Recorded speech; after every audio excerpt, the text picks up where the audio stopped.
green. Good morning, everyone. May I encourage you all, please, just to take your seats, because we have an online contingent as well. It would be lovely if we could start on time for their benefit.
Shall we begin? Welcome, everybody, to the Institute's Get Ahead Day. I think we have three very interesting topics to entertain and educate you with today. We're going to be talking about the technology in induction loops and the applicability or otherwise of Bluetooth type technologies. We're going to hear some updates around the British Standard 5839, the voice alarm standard, and what's happening with the new release of that we'll be having fairly soon. And then we're going to move on towards the end to some discussions on IP loudspeakers, their technology, how they're applicable, that type of thing. So it's quite a broad spectrum of things to get involved with. I imagine that everybody here knows something about one or more of those topics, but I doubt any of us knows everything about the three topics, so therefore there must be education for all. I'm not going to speak for very long. Thank you ever so much for everybody for coming, putting yourselves out to be here today. Thank you equally to everybody who's viewing this online. And in which case, as it now starts pretty much at 11:15, I'd like to hand the floor to our first speakers to begin the discussion on induction loops, Bluetooth technology, and so on. Peter Rowe, would you please be ready to commence? Do we have the online contingent with us? We do? Amazing. Thank you. Peter. Thank you. So I'm Peter Rowe, and I have the dubious pleasure of actually running the ISCVE training on induction loops. So that's where we'll start with the existing technology. And as we say, we're talking induction loops, hearing loops. They were called AFILs. There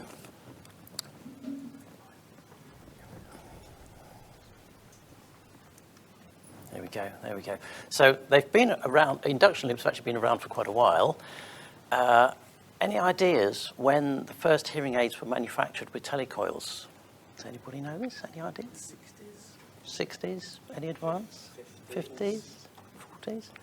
1938.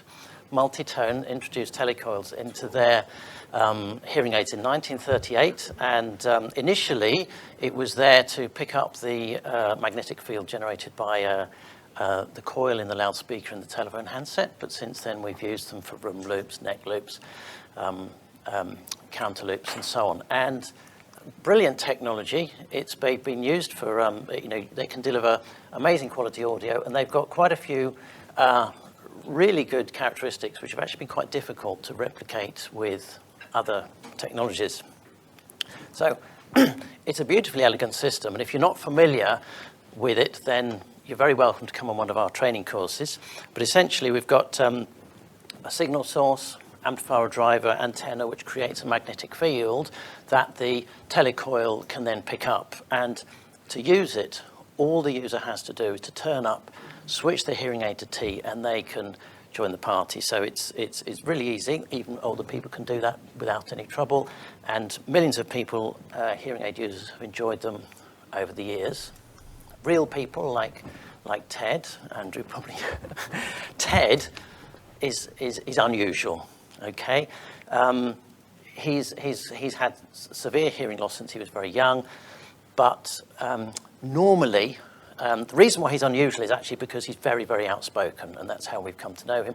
Normally, people who have hearing loss become more introverted, more withdrawn. If a load of people start laughing, they're not going to say, oh, please, can you repeat the joke and explain it, because I didn't hear. No, they tend to keep quiet. So hearing loss can contribute to depression, and it can also accelerate the onset of dementia, so it's not good. Now, somebody else who comes to mind, actually, Gordon Morris. Does anybody remember when we used to have these meetings in Watford? I think some of us do. Some of you may have been at the seminar that I referred to. Now, Gordon started off by saying, if you were forced to choose between losing your eyesight or losing your hearing, which would you decide? And he said, okay, so I know what you've chosen, I know what you decided, but now let's think about it. And he went on to describe just how miserable life actually is if you can't hear anything in the modern world.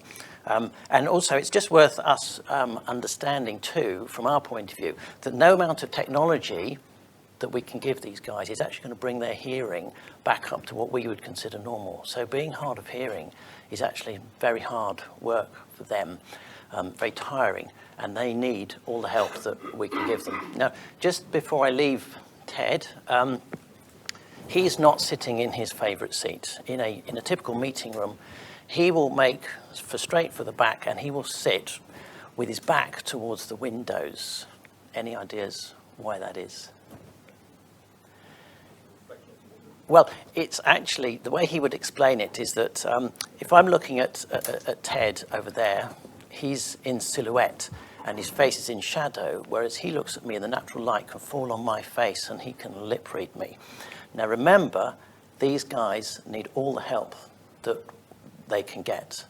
And so lip reading is crucial. Now, if we're providing a system either in real time or because we've got visual and auditory cues, we've got a screen, got Sky News or whatever it is, if the lip sync goes out by more than 30 or 40 milliseconds, they lose their ability to lip read massively. It drops off very quickly. So just beware any system that might introduce latency. So I'll just say how we got to know Ted. He knows that hearing loops can really help him, but he also knows that the Equality Act places a responsibility on service providers and employers to provide for disabled users, and that includes hard of hearing, and if they don't, he'll take them to court.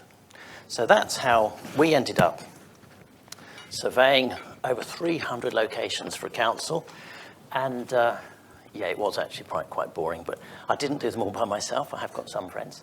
But tragically, what we discovered, there was over 100 loops that we tested here, and only 20% of them worked properly. And that was really disappointing to know. It was a figure that we'd heard in the industry, but I didn't want to believe it, but we now had the evidence. And not only did it actually come up to the requirements of 60118, but also Ted would walk in the room and he would try the telecoil and he'd say, nah, I'll just use my hearing aid as it is. So why is it? What is going on? Okay, well, why do we need assistive listening systems in the first place? Is it because hearing aids don't work? Ooh, don't go there. He spent a fortune on his hearing aids and they have transformed his life, and they work beautifully most of the time. It's just that there's some situations, particularly when there's high background noise or low intelligibility, that they struggle. Now, we came across a young man once who was thrilled to have his hearing aids fitted. He said, I went to a party and I heard absolutely nothing. I got my hearing aids fitted. Yay, I can go to the party. But the problem was he heard absolutely everything. And he said, I don't know which is better or which is worse. So with an assistive listening system at any, whether it's induction loop or any, I would suggest that the only reason for having it is to get a better microphone closer to the source of the sound and cut out the background noise. And if you can't do that, then forget it. So in many cases, so if we just look at the our sound sources here. In many cases, we'll already have a sound source. It'll come from a TV studio or radio or film or something, and those guys will have used some nice expensive microphones with big diaphragms. Well, use that, bring the signal straight through to the hearing aid, and happy days, you're made. Sometimes we'll have a sound system like a church or something, and usually you should be okay with that. But on occasions, we have to provide our own microphone dedicated for the loop system or assistive listening, in which case we know microphones, that's not a problem, but where do we put them? And this is, I think, a very important question. Simple graph. There's actually a better version of this on the website that Tony and Ben have produced. But very quickly, we've got vertical axis with sound pressure level. I think most of us know this. Sound source on the left-hand side. As we move further right, the sound pressure decreases. And after a certain distance, what will happen is that the sound will bounce off the. Well, that's what the inverse square law. The dotted line is what we'll hear in free space. Okay, so it will decay or diminish according to the inverse square law. But if in a real room, the sound that's going to bounce off the walls, the ceiling, the floor, and so on will come back to meet us and produce a reverberant sound level. And what we're showing here, that there's a point where the direct sound and the reverberant sound are equal, and that's what is called the critical distance. If we plug some numbers into that formula, we get a figure, a real-life figure of less than a meter, and it's invariably a lot less than a meter. So remember, these guys need all the help we can give them. So we want to give them more direct sound than reverberant sound, so our microphone needs to be nearer than the critical distance. And in reality, that reverberant sound level is the result of reflections due to our wanted sound. There's likely to be other sounds. There'll be aircon, road noise, other background noise. That means that general noise floor is high, which means that the microphone needs to be close. Now, we understand that. That's not difficult for us. We do it all the time. Take a everyday example. Prime Minister resigns. We're used to that. We know what the score is. There they are. They're stood behind that lectern. You've got journalists in front and the cameras, they can zoom in, they can see the tears, see the mascara running, all of that. But where's the microphone? And the microphone is right here. It's right here. And another example, I'm really glad to see that Doug is on the online at the moment, because Doug produced a lot of these materials that I use for the training. And I'm going to have to call Doug later, and I'm going to ring him up, and I'm going to say, hello, Doug, it's time we met up. And where's Doug going to want me to hold the telephone? Right here. It's not difficult. We know how to behave. So why is it then that we see systems installed for the very people that need as much help as they can get, and the microphones are on the wall, on the ceiling, over there, anywhere, but right here? Okay, so here we have a nice, expensive Audio-Technica boundary microphone, a complete waste of money. Nobody is going to want to use that hearing loop. They'll just switch off straight away. Okay, so this is quite an extreme example, I know, but it's not the worst, all right? It's not the worst. In reality, probably what you might find is that you get a room like this and there's a boundary mic on the ceiling. Now, I've got a microphone attached to me, so if I walk away from the lectern, it comes with me. But if I had a lectern microphone, the people online would say, come on, get back on mic, because it's hard enough staying away because it is, stay on mic. But if I was to take this off and put it over there on the ceiling, well, you get the point.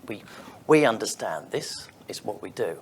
The problem is there's an awful lot of people out there who don't get it, and we're in the minority. So microphones, absolutely vital, and it doesn't matter what your bearer technology is, whether it's loops or whatever. We need to get that right.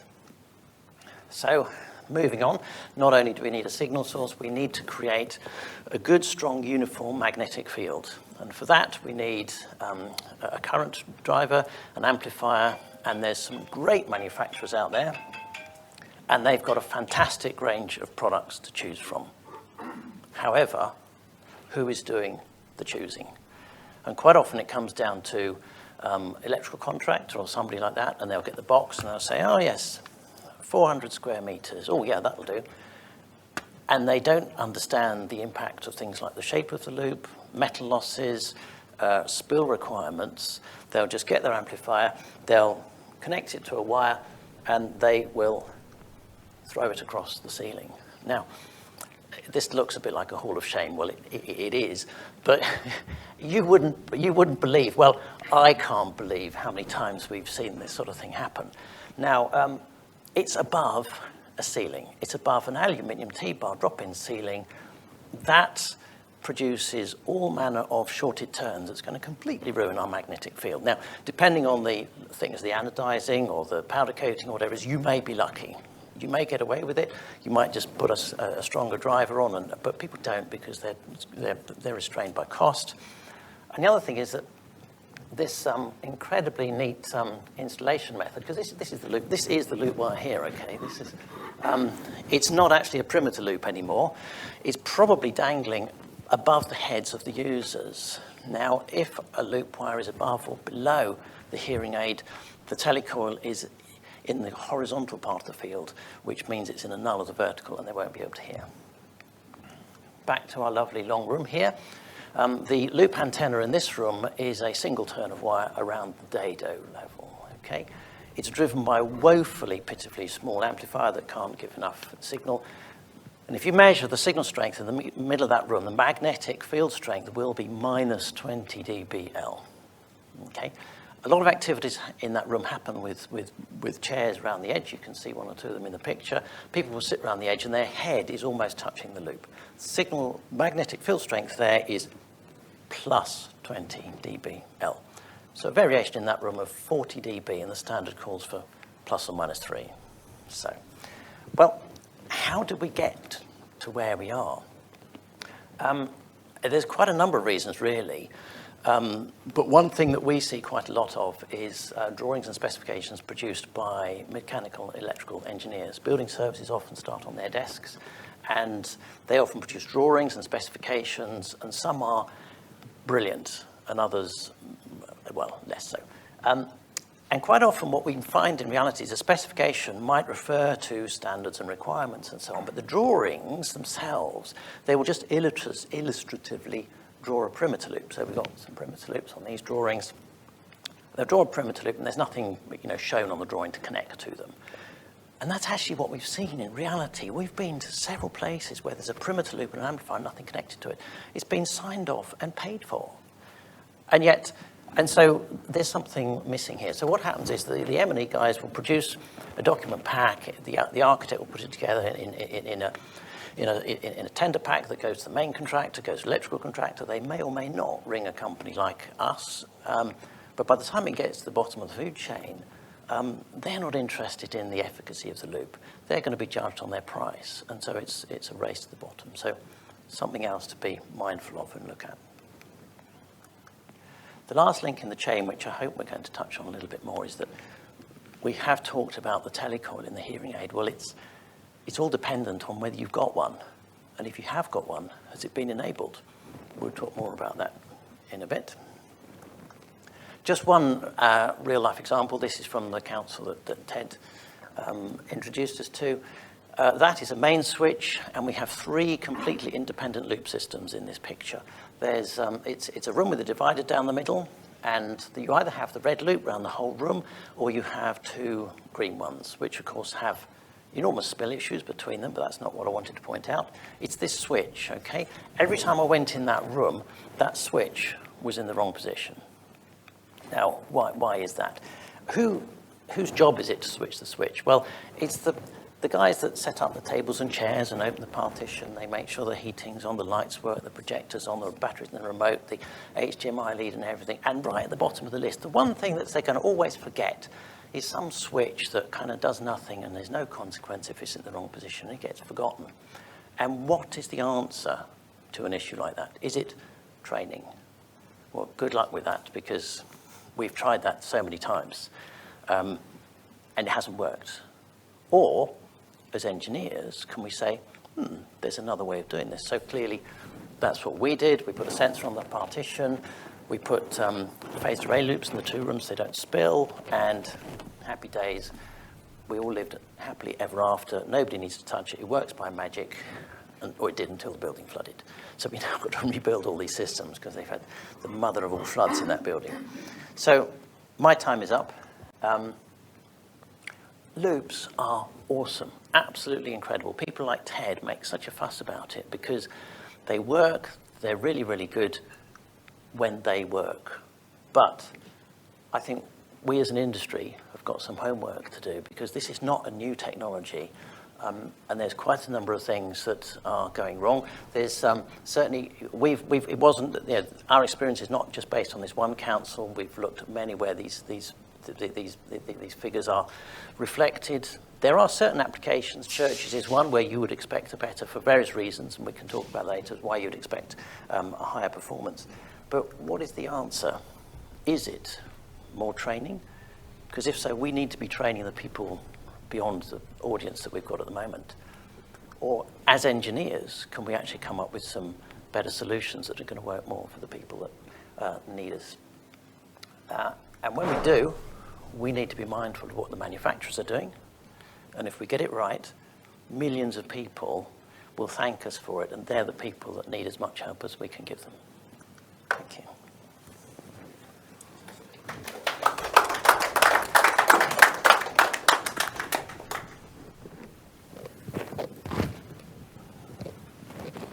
Morning, everybody. Hope you can hear me. It's your water here, Peter. Maybe.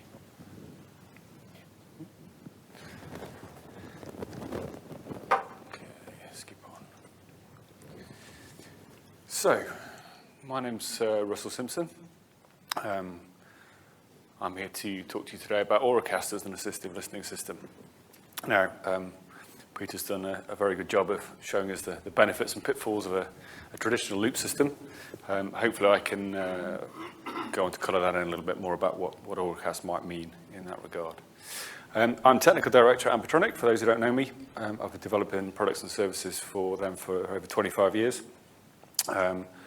Members of the various institutes and societies, and also working with the committees to develop standards that support our good work and hopefully give us something to reference and try and achieve for those people who do install it correctly and everybody else who doesn't. So, first of all, this is what I'm going to go through. Auracast is an assistive listening system. We've heard from Peter a little bit about what assistive listening system is and how good it can be, but I'll try and go and just recap some of those things, maybe what the key requirements are for an assistive listening system. What does the market look like now beyond loops?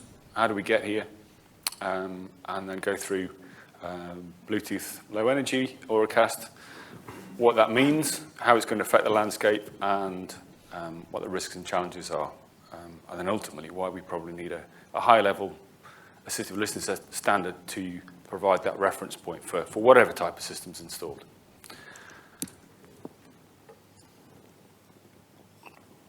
So Peter's already filled us in a little bit about what an assistive listening system can be if it's installed properly.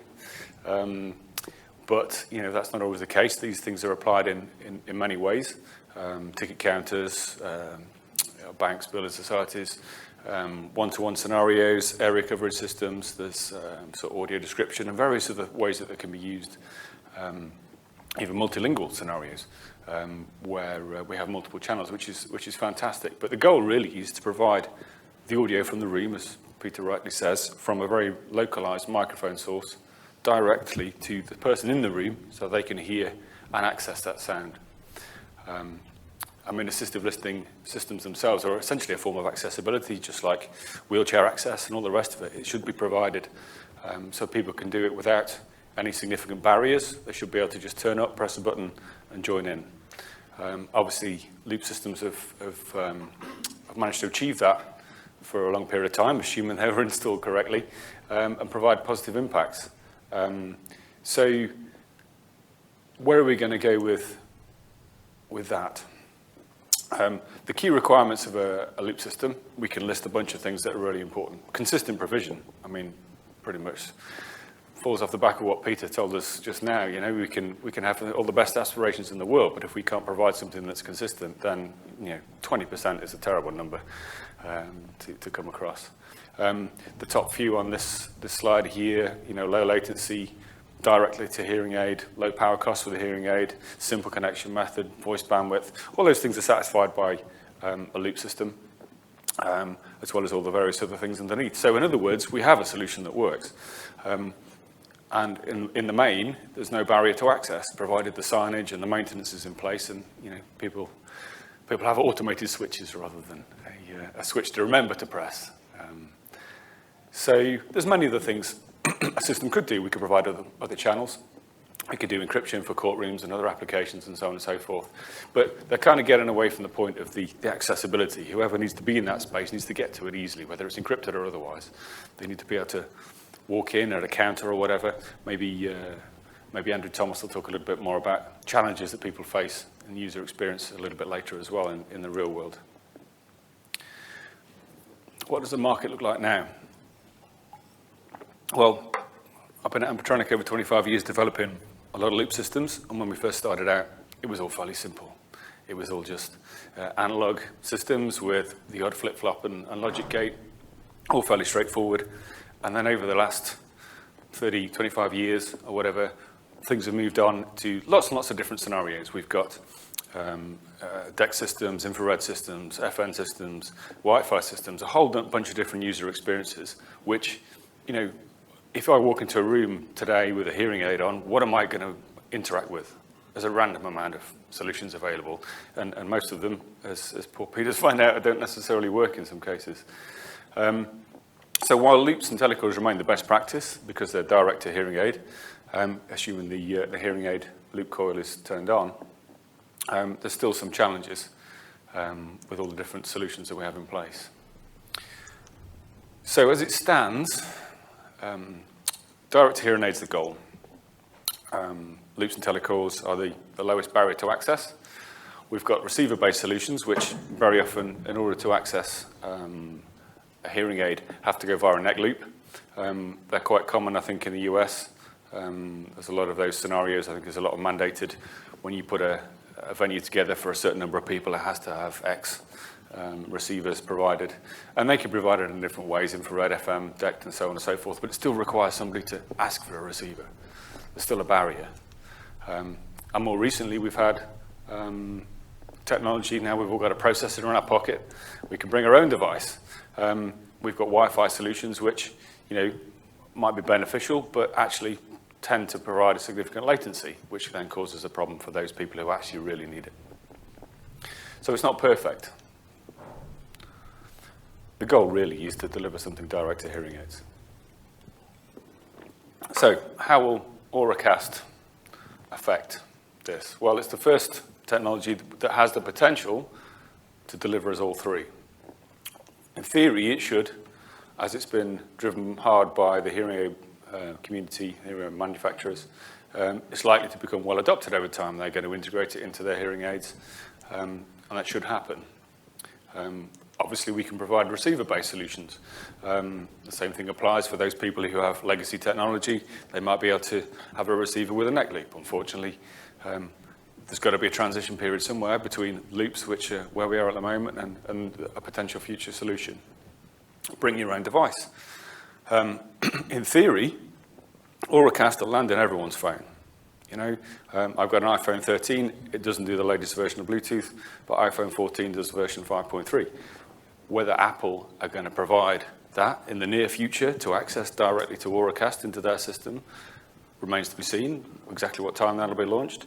The same applies to Android and all the other sort of mobile phone operating systems. It will appear, but how it will interface remains a question. Also, the chances are when you do use that device, you're going to be passing it to your receiving devices. So it's not just a question of the silicon appearing in your phone. You need to have the silicon in your receiving device such that you can transmit from the source that you're receiving straight to the earbuds.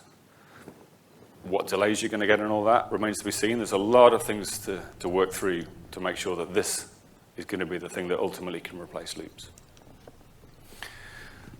So let's look at the technology a little bit, understand why BLE is different, what Auracast means. Well, look, Bluetooth, as we all know, 2.4 gigahertz, operates in the same band as Wi-Fi. It exists. It contains a hopping algorithm to kind of dodge the systems that are in place, or the stuff that's in the local environment. People absorb these frequencies. So when you fill a room, it'll be different with different levels of field that when you haven't got the room filled, but of course it depends on where you install the transmitter or the beacon. There's a bunch of question marks over Bluetooth higher levels that will be used in these systems. Auracast allows us access to higher classes of Bluetooth radio, and in those classes there's a bit of a minefield globally as to exactly what power levels are applicable. The USA, I think you can crank the thing up to 100 milliwatts. The rest of the world might be a little bit more restricted to 10 milliwatts. That limits the range a little bit, but ultimately a 30-meter space, line of sight usage should easily cover a room like this, no problem. However, when you do install a class of device that's above class 2 or 2.5 milliwatts, you need to control the output power. So even when we do install these things, we're still going to need to control the level of that signal. Otherwise, we'll have coexistence problems with all the other Wi-Fi channels and all the other channels that exist in that space. Essentially, if you turn a system on at full whack, you're going to compromise the range and functionality of the other systems in that space. So there's an installation consideration to make. The reason Bluetooth Auracast low energy is good is because it allows us to open a new feature, which is broadcast. Traditional Bluetooth, as you know, works with a connected link. We've all tried to pair to a device and enter a code or find out it doesn't connect or whatever and then have to reset it and start again. But Bluetooth Low Energy Auracast allows us to do broadcast, whereby we go back to a traditional radio sense. We have a transmitter and anybody in the space can just connect to that without having to have those acknowledgements, the typical kind of things you might find in a normal sort of network comms environment where there's a transmission and an acknowledgement. I've got the transmission and all this. None of that in the broadcast scenario. It means that it improves the power efficiency. The radios can be off when they're not ready to receive. Makes a lot of sense. So it utilizes that plus some new silicon to support all that, of course. And as time has gone on, various building blocks have been made to support what Auracast now is in 5.3. In 5.2, for example, they released a new audio codec, LC3, which is low complexity and allows some support for missed packets. Allows it to overcome problems that it might encounter in the real world when you turn and turn away from the beacon and whatnot, so practical scenarios. So there's some resilience built into it.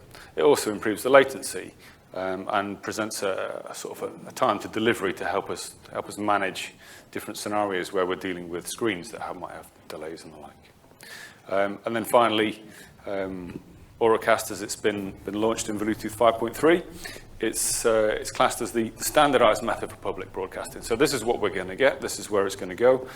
But there's a lot still to do on that.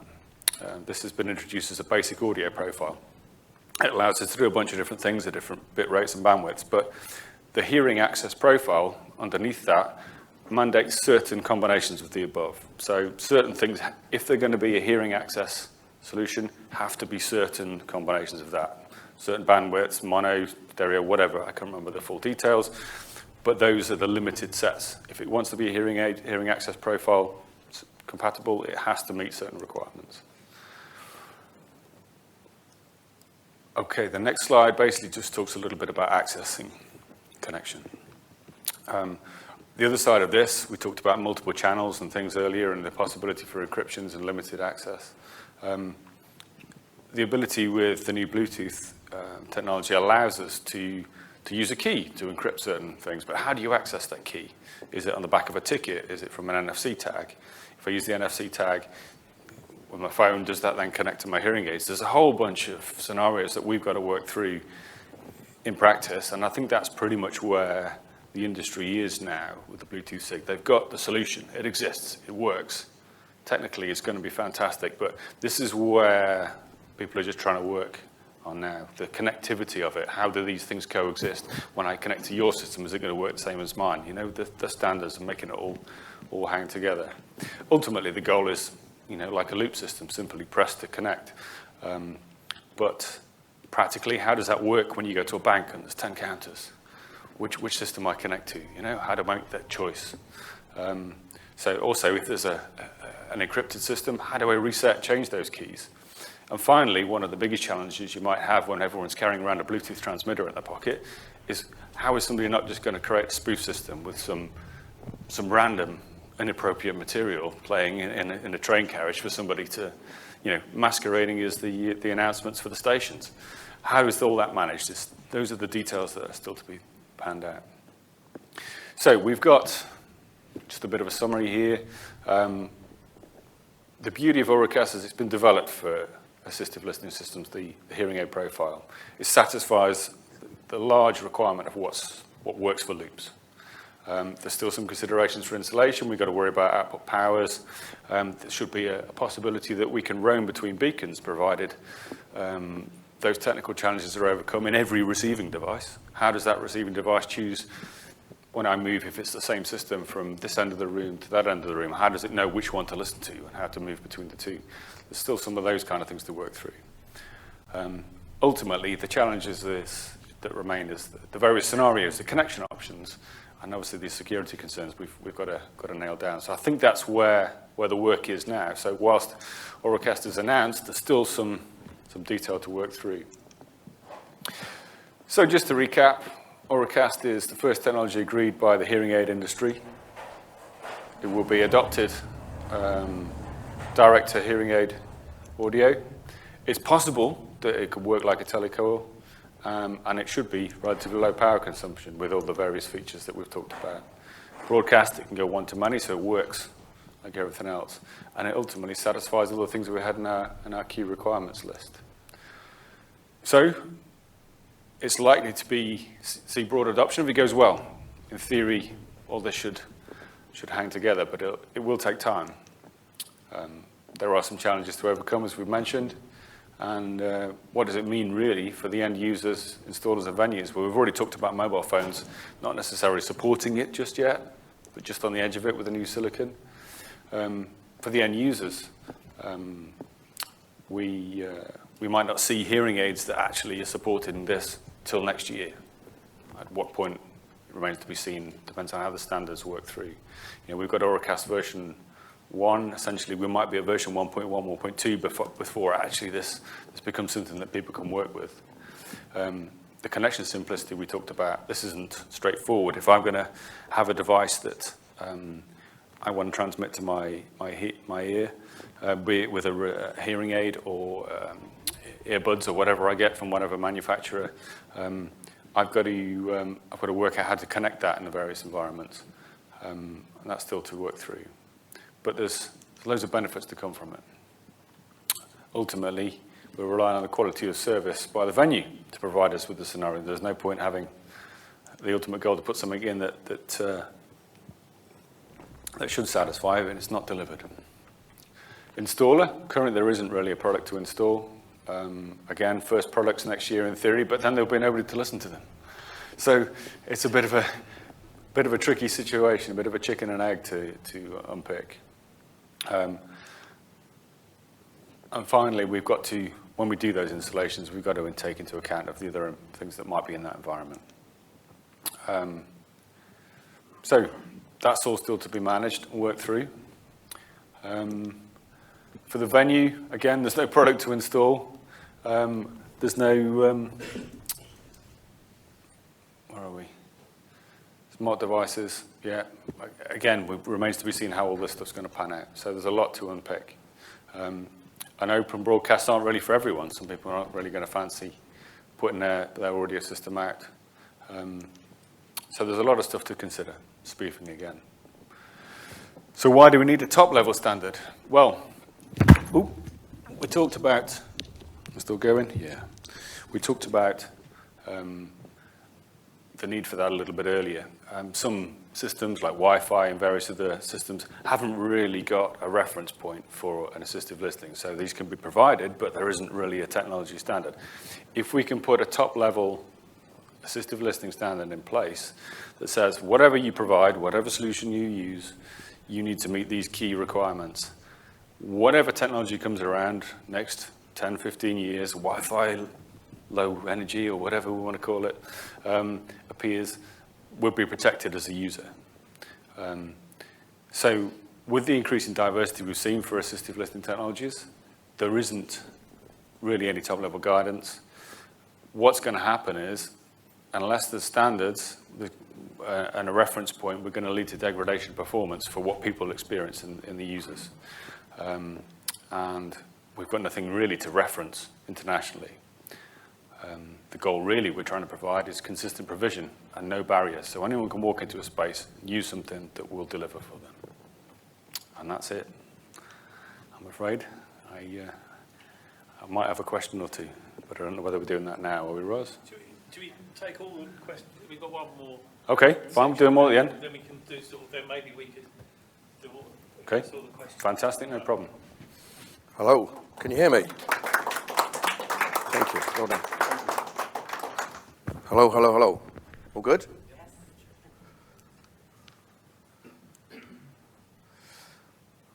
Well, it's so nice to be here face to face with people after so long, for me personally.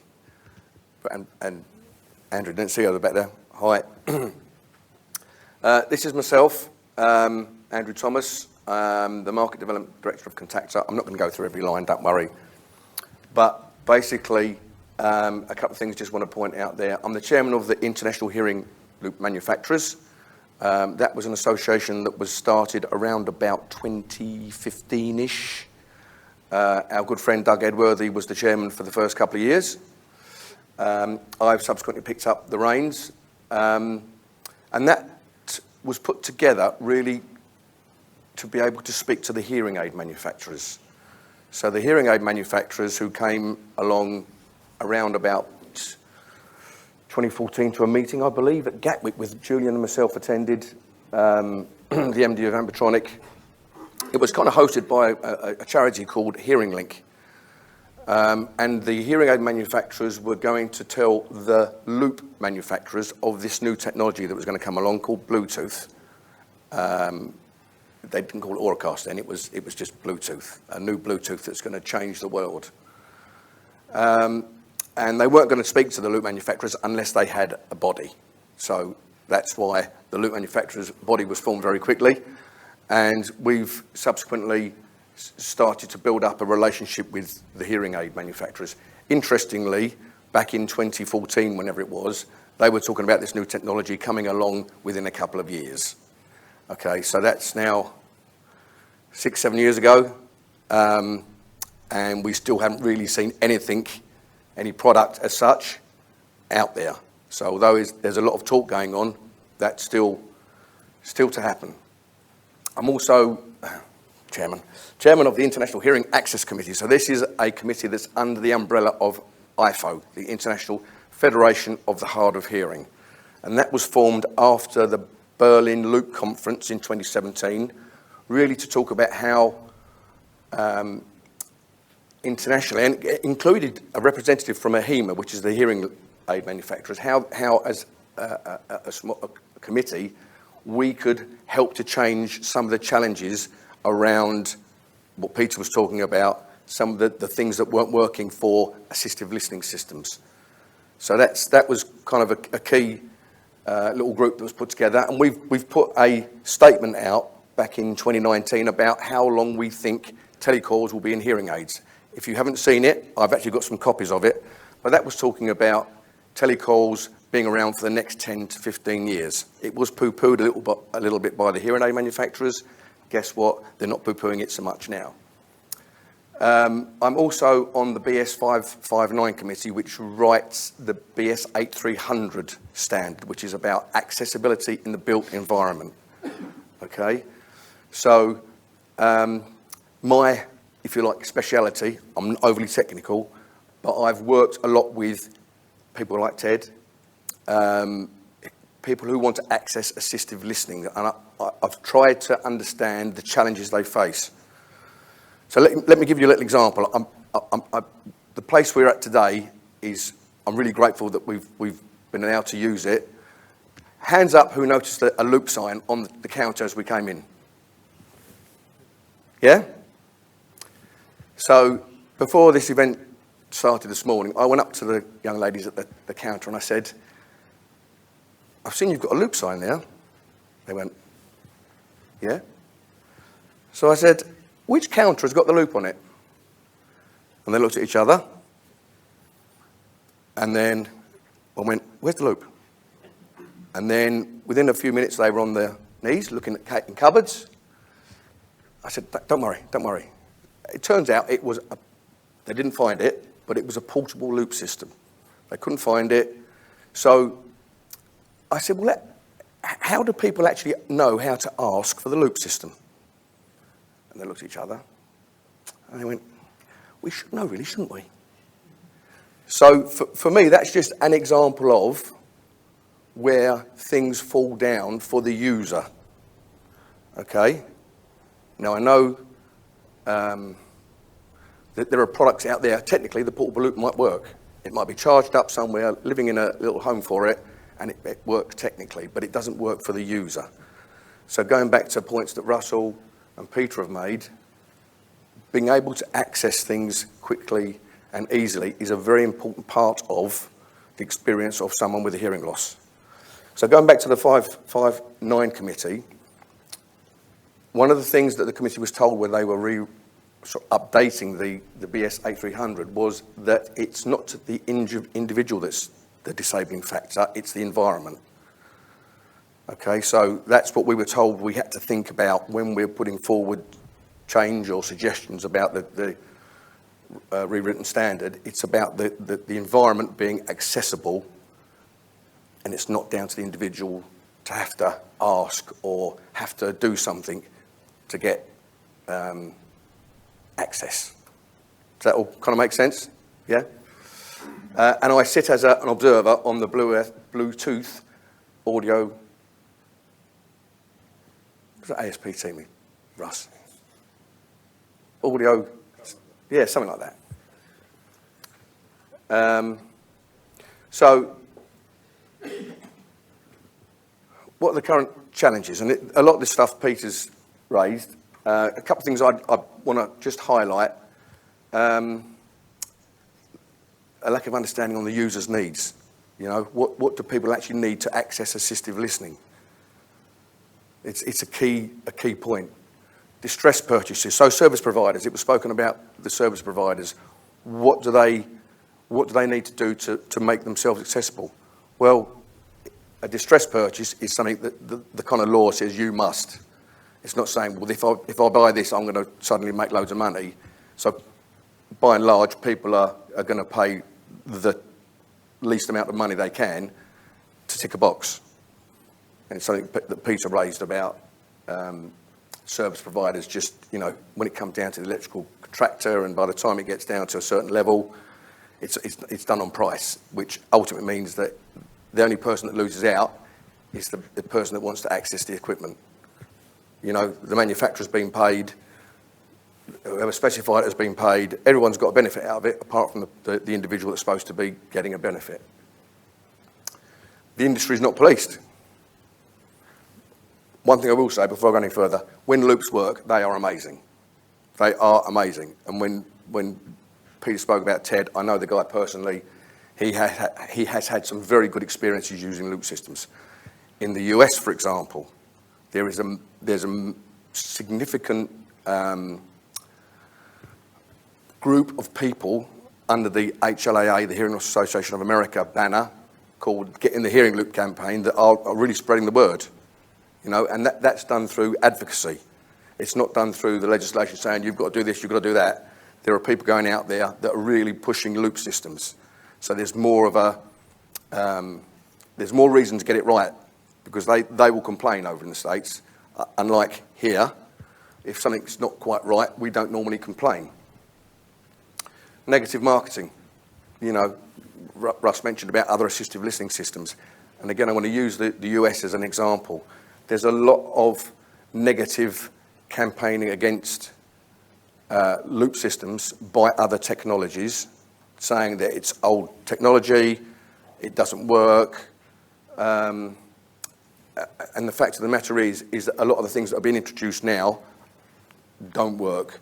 You know, they don't. You have to have a device, or you have to be given a device. You have to go and ask for a device. So I suppose my point is, again, in whatever technology you're using, there is still a lot of attention that needs to be paid as to how people access equipment. maintenance. That's a big thing, Peter. I think that's come out of your work you did at that council. It's incredible that people think they can go and buy something and leave it in there for 5-10 years and expect it to still work, or it's still there. Guess what? It doesn't. So equipment needs to be maintained regularly. Staff need to be trained regularly. But there is progress that's been made. You know, going back to the first hearing aids that had telecoms back in 1938. I was paying attention. There's a lot of stuff that's gone on behind the scenes trying to get it right. I've mentioned the standards already. Russell's also mentioned that. Advocacy, particularly in the US. There was a period of time, probably around about 2010, 2011, I did a lot of work with some charities, with Hearing Link, with the RNID, and we tried to set up with Hearing Link a kind of a national campaign, which was headed Let's Loop Swindon, Let's Loop Eastbourne, Let's Loop Newcastle, and I ended up kind of going all over the place trying to set these groups up, and it was fascinating for me to understand what the needs were of these people trying to access equipment.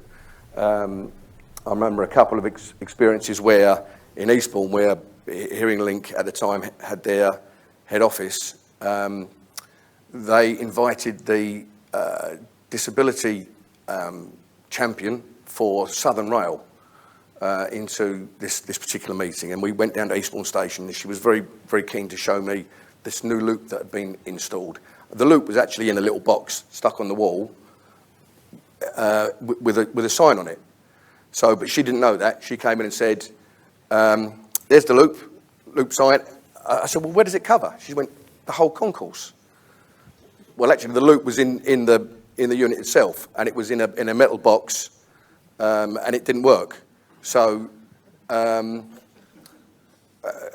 when the people with the hearing aid wearers that came along all kind of came in and went, "Oh, look, there's a loop over there," they didn't realise that I had to kind of get their head right next to it for it to operate. So there's a real lack of education, I think, in certain areas, and that's something we need to work really hard on.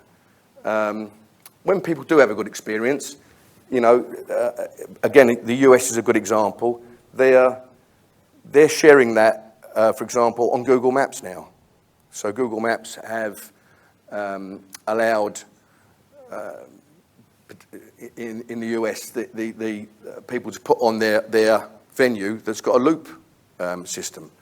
So people like Juliet Sturkins, who's an advocate for loop systems in the States, has kind of exploded Google Maps with loads of loop venues in, I think she lives in a place called Oshkosh in, I'm not sure which state it is now, but you know, there's kind of 800, 900 venues in this city. And people are starting to do that across the US, where these hotspots of advocacy are. The maps are starting to be populated, so it's really good, and that can be a global experience for anyone that's got loop systems installed. Just going back to the ease of use, people don't want to go into somewhere and then have to fiddle about with a phone or go and ask for something. They should be able to come in, press a button, go around their business, and then go about their daily lives. Discretion. There's still quite a stigma about people with hearing loss. Still a big stigma, and I think there are some not guidelines. There's been some reports from some of the charities about the age men get their hearing tested, and I know men of a certain age. If I had to go and wear a hearing aid, does it mean to me that I'm disabled, or is it I'm giving into old age? And it's probably the fact I'm vain, that I would resist having my hearing tested in case I've got to wear a hearing aid. And that's kind of the things that people have to deal with.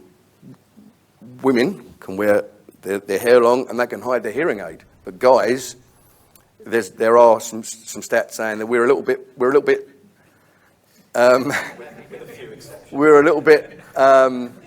sorry.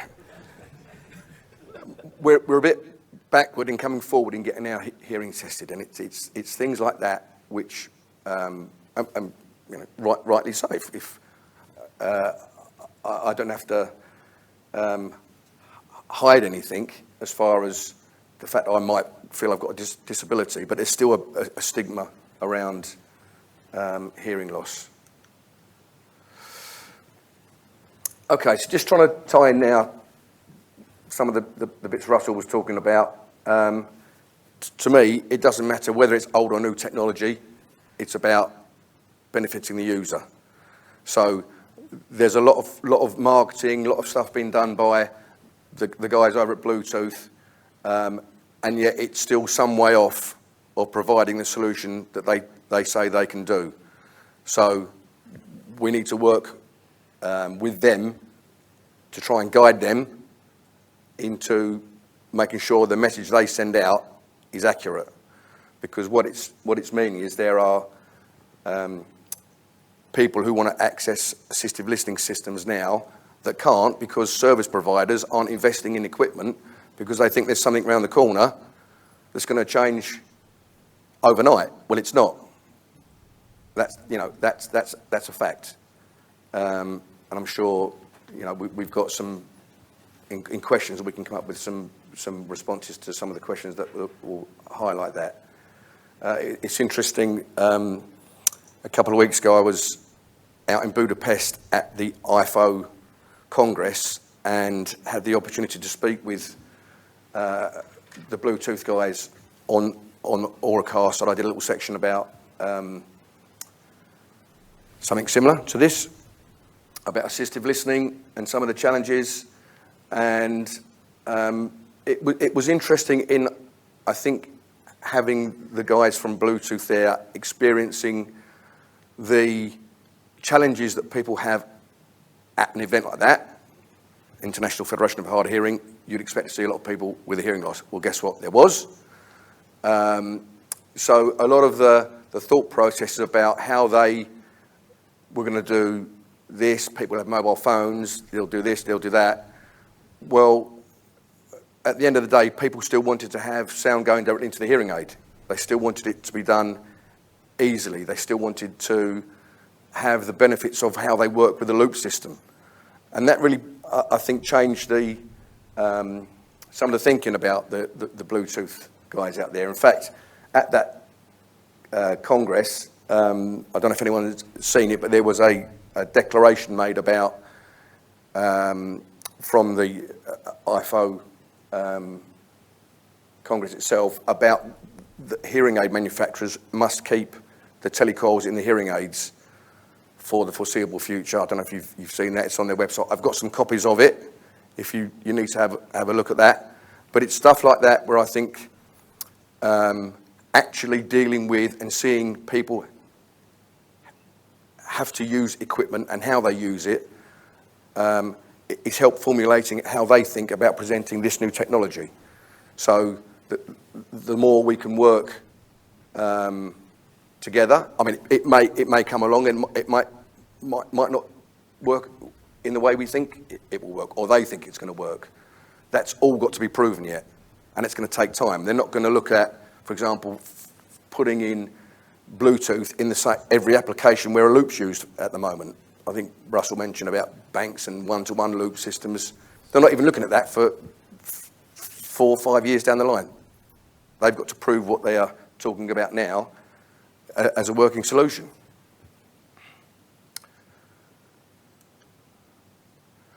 So this is interesting in that this messaging came from the hearing aid manufacturers, okay? So they've actually put together these bullet points to Bluetooth as what they want to see the messaging going forward. And that's quite a shift from where they were back in 2014 when I think I met them down at Gatwick Airport when they were first talking about this Bluetooth technology. Things like the user must remain in control. easy to switch off. It's all right going in, and how do you get into this technology? How do you get out of it?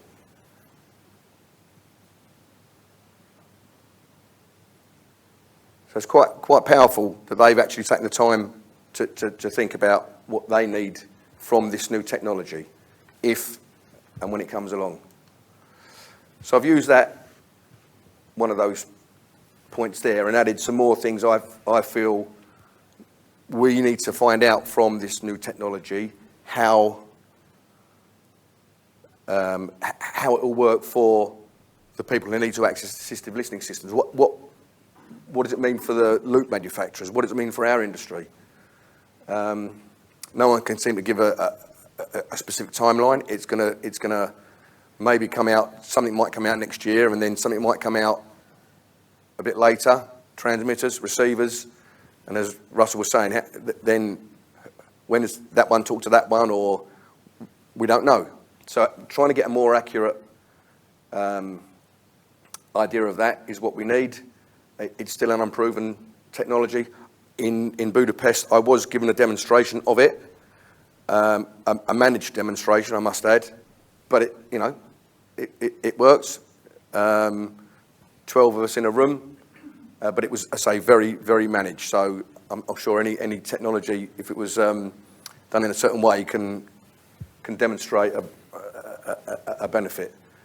And just going back to that point, service providers are reluctant to invest in current and proven technology. Loop systems is the current and proven technology. There are challenges around it, we know, but it's the one that we need to make sure people put in now and make sure it's installed, maintained and used correctly.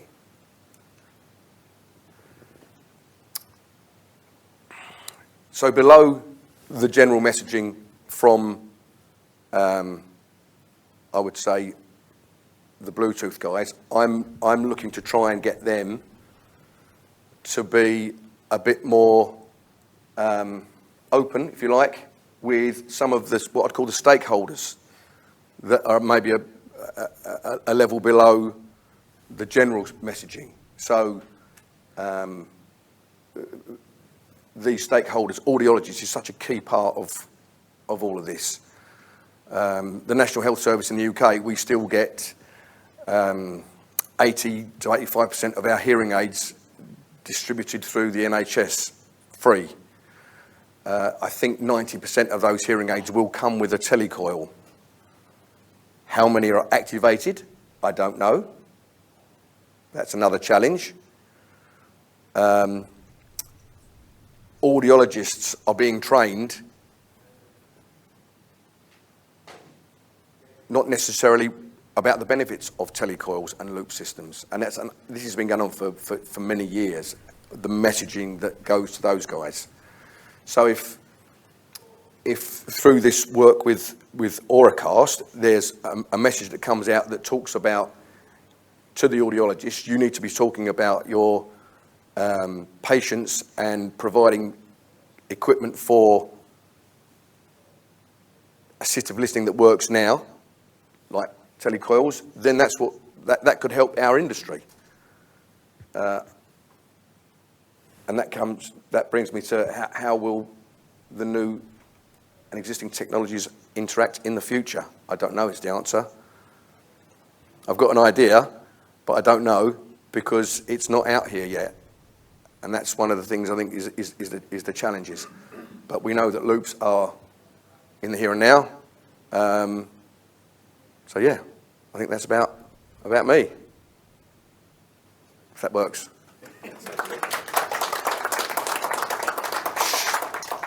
How do you want to do the questions? Well, I thought we'd do for questions. Maybe if pull that off. That was class. Maybe if Russ and Peter would join Andrew at the front so we have a panel of the finest minds. Peter, please. And we can address questions to them, and I think we'll let them select between them who's the best person to respond. And I don't know how we take questions from... Oh. Maybe you can ask him on the iPad for us. Okay. So let's start off in the room so we don't have to deal with the technology straight away. Plenty of interesting things to think about there. Please, someone must have a question they would like some more information on. I'll ask a couple of questions. Telecoils in the hearing aids. Now they've been, as been quite rightly said, they've been around for a million years. Why haven't they been updated? Because it is just a piece of wire that's picking up the signal from a piece of wire that runs around the room. Why can't they use Wi-Fi to pick it up? And I know they do, so don't. But why can't, hearing aids and the technology I need a technical one on that one. of today, you can get Wi-Fi and everything in your pocket device. The hearing aid is obviously people walk around or in here. There's enough room in there to fit both of those devices, Bluetooth and so that could interact directly with the telecoil and pick up the signal. I'm happy to talk to that if you like. Am I on? You're on. Good. Yeah, so, I mean, look. Okay, so why can't we do both telecoils and Wi-Fi in the hearing aid? I think there's a premium for space in hearing aids. First of all, I think there's a bit of a trade-off. A telecoil is a finite dimension. It has to be a certain size to get the level of performance that's achieved. A telecoil's there, a very, very low power system, essentially just like a microphone input, very, very low power system. But it just works on picking up audio frequency magnetic fields. It doesn't do anything complicated. There's no modulation. It's just essentially like picking up a signal from a speaker. I mean, that's what it was put in there for. So there's no real power overhead to that. If you want to put something in that's then going to take Wi-Fi, there's an extra bit of space you've got to put in there to support that. Receivers, antenna, all the rest of it. Plus, there's a power overhead that comes with Wi-Fi. And that's really why Wi-Fi has never been put in hearing aids, because you want a hearing aid to last more than an hour or two. You want to get through the day. And that's the benefit of Bluetooth Low Energy, is that actually it's capable of getting down to a usage case where that can be a reality. Whether hearing aid manufacturers will do dual fit, telecoil and Bluetooth Low Energy, I can't say. I'm not the hearing aid manufacturer, but it would be an option. But obviously everyone wants the smallest, the most discreet device to put in or behind their ears. So maybe that's the challenge. If there's a market for it, if people want that, then maybe they'll provide it. But I can't really speak for them what they're going to provide. Does that answer your question? Yeah. I Okay. don't agree with the real estate inside the hearing aid thing. No, I think. Because, that you've got enough room to fit a PCB board in there, and I think that's just my. Okay, yeah. Question the real estate in the hearing aid. Yeah, well, I mean, I guess that's the trade-off they have to make. They're trying to make them smaller and smaller. That's on. They're trying to make hearing aids smaller and smaller, and certainly some of the characteristics I think we've both listed, like broadcast, for instance. Once you get beyond a few users, if you have to make an individual communication with each one, then you're starting to overload your channel. Things like latency, any kind of Wi-Fi bearer has got considerable latency, and certainly things like the power issue. There's a lot of reasons as to why those sorts of products, which have been tried, haven't really made it, which is why Bluetooth is a really good example as to how, because that list I put up at the beginning of the number of things that the telecoils get right, this is where the Bluetooth idea actually ticks those boxes. And it's the ease of use, where you just walk in and switch and join in. That's where some of the challenges still have to be resolved. Yeah, I mean, Bluetooth exists in the same frequency band. So in theory, it's the technology with the low energy as Auracast that could be able to fill that gap. It's the best candidate we've had to tick all those boxes. Good question. John. I'm interested about Auracast. And first of all, is there not a problem using 2.4? Is it? Sorry. Yep. I reckon it's testing on 2. Are we on? Do you not think there's an issue using 2.4 gig? I mean, you go to a crowded conference hall or a big church, and everyone turns their phones on, their iPads and things, and suddenly the whole Wi-Fi spectrum gets lost, gets swamped. So that's one part of the question. The other part of the question on Auracast is, I can't remember what you said, but what will the latency be on using Auracast? So there's two parts to the question there. The first one is... Okay, so first one's coexistence then, really. I mean, I guess that's something that'll just have to be borne out a little bit by trying it, but as I said, with Bluetooth Low Energy and Auracast, it's a frequency hopping system. It will naturally find its way around everything else. I mean, how many Bluetooth devices are you going to need in a space? What people are going to be doing in a church with Bluetooth other than potentially listening to what's on offer? And as such, they will pick up the signal that's the channel that's advertised, the stream that's advertised, and they will listen to that. They're not transmitting anything, they're just receiving. So that's not going to clutter the channel in the use of that broadcast. Essentially, there is one transmitting system, or multiple if you've got, other languages and the like. So in theory, it should work really well. The question is, how is it going to coexist with Wi-Fi and all the other systems that are in place? But that's why it's an installation consideration. The other part of your question was? Latency. So yeah, I mean, in theory, that's one of the aspects that Bluetooth and the hearing aid manufacturers have looked into. They're convinced that they can do their end of the bargain, if you like, the hearing aid reception and reproduction to an audio content for an ear at such a low latency that actually it can get inside the 30 or 40 milliseconds that Peter was talking about. That's key. Such then, provided you deliver upstream with a similar low set of latency, the whole system can deliver within that sort of time frame. As I said, this low LC3 codec is one of the big factors of that. That's proven to do sensible latencies that can achieve this level of lip sync. So that's one of the big stepping stones that's got us to this point where that actually should be able to achieve the power, the latency, and so on and so forth, that allows us to be a real candidate for a replacement in the longer term.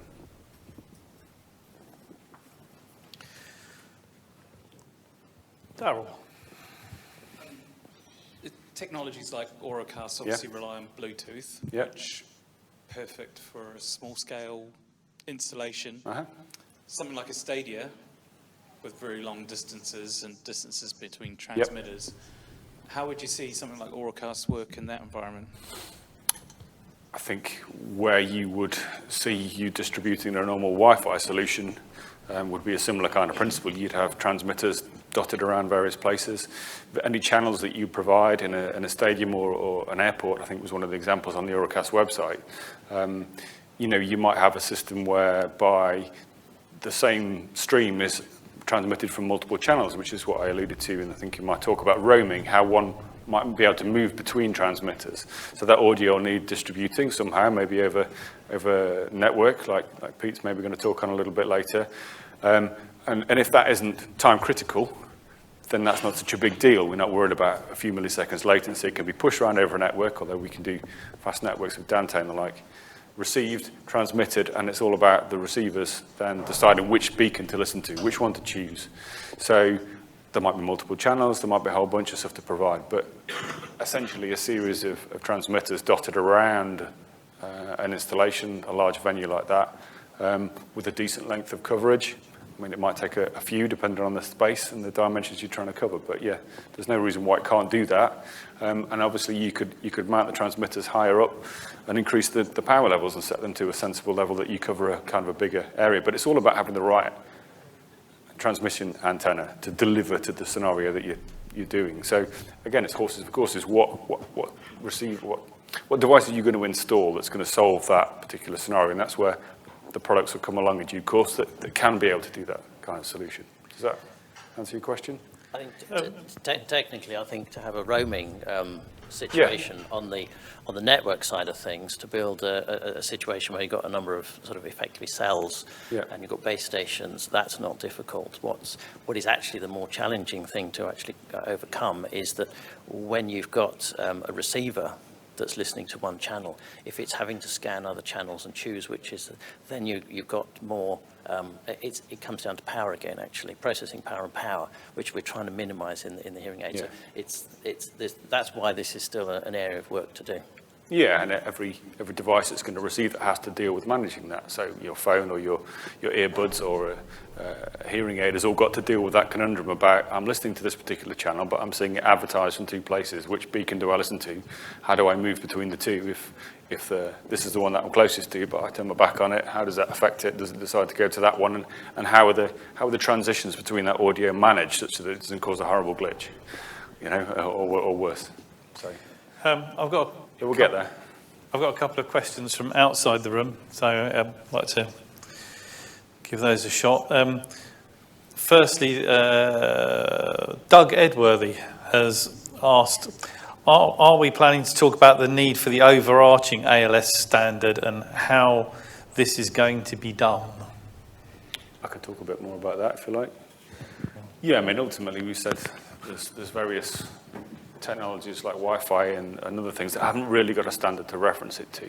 So I guess the point is that we should really, for a system listening system, have a hierarchy where we've got a reference point at the top. Doesn't matter what kind of technology you use, that then can be referred to by all the other standards and say, whichever technology you use, these are the key requirements that are important. That might fall back to maintenance and service revision and all the rest of it, all the things that are key to ensure that whatever system you install will deliver that. And I think that's really what that's getting at. I think Peter Mapp and I are trying to piece something together, and we're putting that with a proposal to one of the technical committees to try and make that something that's a reality. So hopefully that'll bear a little bit more fruit in due course, and it might be something that's on the menu in, San Francisco for one of those the meetings that are going on with the IEC at the moment. If that answers Doug's question. I hope so. Thank you. This is, I'm afraid I haven't brought my... Andrew Grossman has asked the question. Being that it is agreed that Auracast is still at least 5 years down the line, if not more, why is the push not to get hearing associations and charities to push for more maintenance and policing of existing loop systems? The UK alone probably has hundreds of thousands of loops installed. An annual testing requirement like PAT testing would make a huge difference to the existing infrastructure.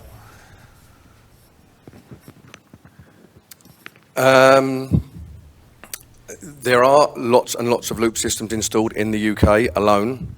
I think that this, in an ideal world, that's what we should be working towards. I think there is an issue with the charities. If I'm honest, you look at the people like Hearing Link that used to be very active. They've now merged with, I think, Hearing Dogs. The RNID have shrunk considerably. They went through the process of being RNID, action on hearing loss, then back to the RNID. They've shed a load of staff, so it's not straightforward as just working with the charities. There's been a lot of work over the years trying to work with charities. I can personally vouch for that. It's a big challenge. So, and it will need funding. The answer is, Andrew, yeah, it's something that we as the industry should be focusing on and trying to do. There is a lot of work that goes on behind the scenes trying to make that happen, but it's a big piece of work. Anything to add? I think it's interesting to know what also people's perception is of loops, and I think we did lose the battle a while ago. We've done some work with Sense. It was actually through Ros that they contacted the institute, and we actually went and sat down with them, and they had an international conference, and they wanted infrared systems, and we said why, and they said because loops don't work. And we actually put in 10 loops with low spill because it was a conference room, so we had 5 rooms that all joined to one, and then they split up, and so we had 5 different systems. And come the morning break, we went round and we spoke to quite a lot of the delegates. There's this international delegates who were hard of hearing, and they'd come to a conference, so they knew what they were talking about. And in the morning break, we asked a lot of people, what do you think of the loop systems? And they said, we haven't tried them because they don't work.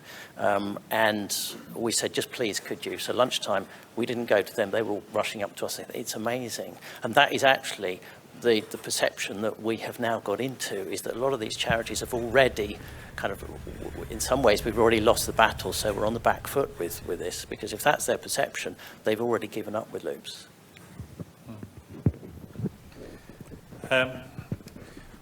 Still, I've got a couple more questions here, but I think we've got like 3 more minutes in order to give us a little bit of time between things. So does anyone have something particularly pressing from the room?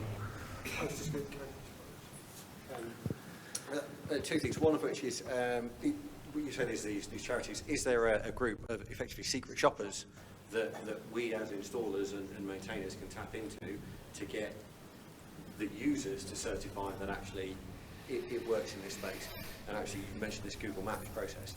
Is there, can we get a star rating, you know, on my venue, your venue, that actually you've achieved, you know, the secret shoppers could walk in and do that. And then kind of my other little thing is, you know, we are a team of sound engineers. In my opinion, I don't think it sounds that great in here right now. You know, we've got phasing going on, we've got, you know, we're on the cusp of feedback with stuff, and actually in this space, if that's what we're doing with a live sound experience, how can, you know, we should be doing it better than that into a hearing aid system, should we not? Well, firstly, if you go to the ILHEMA website, there is a section of that has got like a rate and review section to it that we've had for 2 years now, and it's been part of a charity before. And if I'm honest, it's not been used that well. So the Google Maps thing is something that we're going to try and pick up on, but it needs ultimately needs individuals to get on there, and you know, local deaf groups or hard of hearing groups that are in an area. We need to get them activated, but we've tried. I've tried it and been involved with it for many years, and it's tough. You know, it's not something that you can just send an email out and then suddenly you find you're swamped with people trying to get rate and review on the local loop systems. So what you're saying is yeah, I get it. We have tried it and we'll keep trying, but it's not. At times it feels like we're, you know, just kind of flogging a dead horse trying to get something to happen. Sorry, and your other question was about the audio in.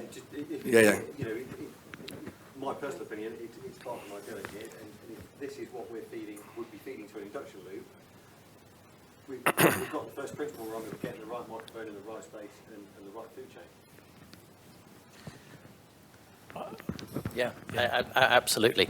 And as I was saying, these guys need all the help they can get, and it was difficult for us to hear, and that's why actually quite a lot of loops that have been installed are just not actually getting used. And it's all very, and every word we've said about Bluetooth, if you're in an environment where you need a microphone, everything I said still applies. So we have to get it right. And whether we need kind of more regulation around who puts these in, because what's happening is that people are taking good money to put in systems that are not properly commissioned. Yeah, the old message of garbage in, garbage out when it comes to audio comes to fruition. But yeah, look, it would be a real shame if it took the advent of a kind of a mass system like Auracast to kind of force us to create a system that delivers. You know, when everyone has the ability to listen to something in their pocket, it's a shame that it takes the groundswell of opinion and access to force the people that actually really need it to get the service they need. So, in summary, there's a question here about, given that Bluetooth radio mics drop in and out and cease transmission in congested environments, will Auracast be able to guarantee continuity? But I'm not actually going to ask that question because I'd like to sort of just wrap this up with, given that there are obviously so many concerns about that, if you had to summarise in one sentence where you think the ALS solution of, say, 2032, is it unequivocally Auracast, or you know? And if, like I say, if we can kind of wrap it up in maybe a sentence or so each. Crystal ball is what you're asking. Yes, yeah, exactly. Well, I mean, notwithstanding the challenges that we've just mentioned about actually making them work, I mean, I don't see why not, but it needs to deliver on what it's offering. There's still a lot of work to do, but yeah, I don't see why not. 10 years, it couldn't be the reference point, but Andrew? Do you agree? In 10 years' time, I think it's still all about coexistence with what's here now and Still going to be loops, yeah. what's coming along. So it's all about coexistence for me. Peter, last word. Half the problems that we saw were poor microphone technique and half were poor magnetic fields. And the Bluetooth hopefully could solve a lot of the magnetic field issues. And then we've got maintenance. So, yeah, it stands a good chance. There's a period of transition that's going to be needed to navigate. Okay, thank you very much, everybody.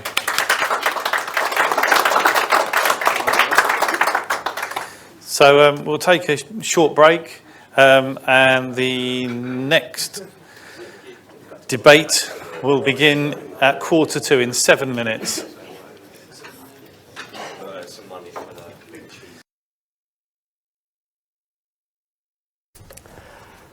you want me to introduce you? Yeah, go on.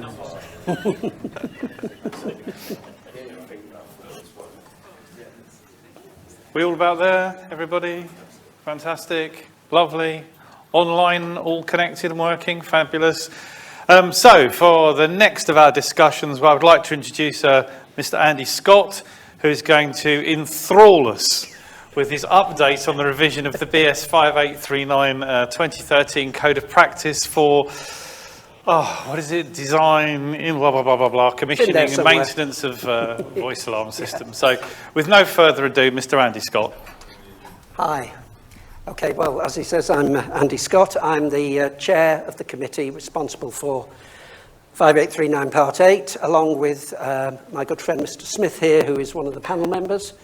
And he's here to, I'm just going to skip past that one because that's duplicated, that slide, I've just discovered. We've been involved in the revision of this standard. So just first of all, I thought I'd put a little bit of overview in about the process, because people get confused about British standards and European standards. So the fire alarm standards in the UK are dealt with by the BSI, who need your money to keep in business. So they're very keen that when we write standards that they're going to be able to sell them to you all over again.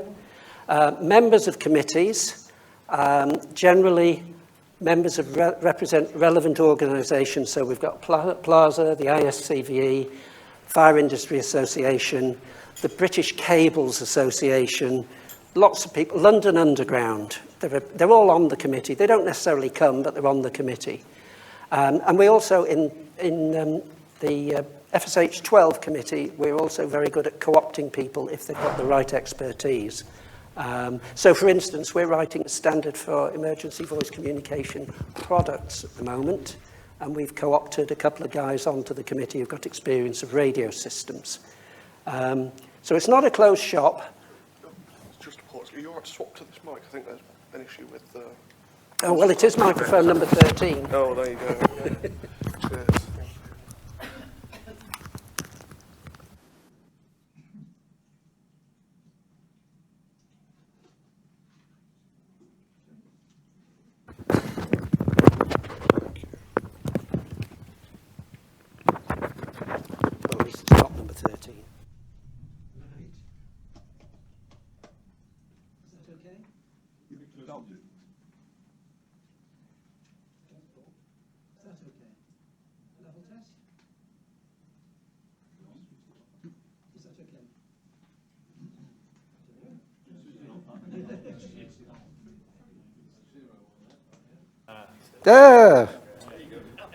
Now it works. Excellent.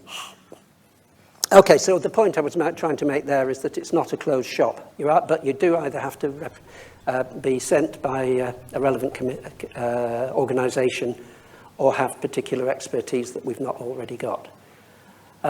European standards generally cover products, and regardless of Brexit or anything else, the UK is still a member of CEN, Committee European des Normes, which is not an EU organisation, although the EU does use ENs as part of its process.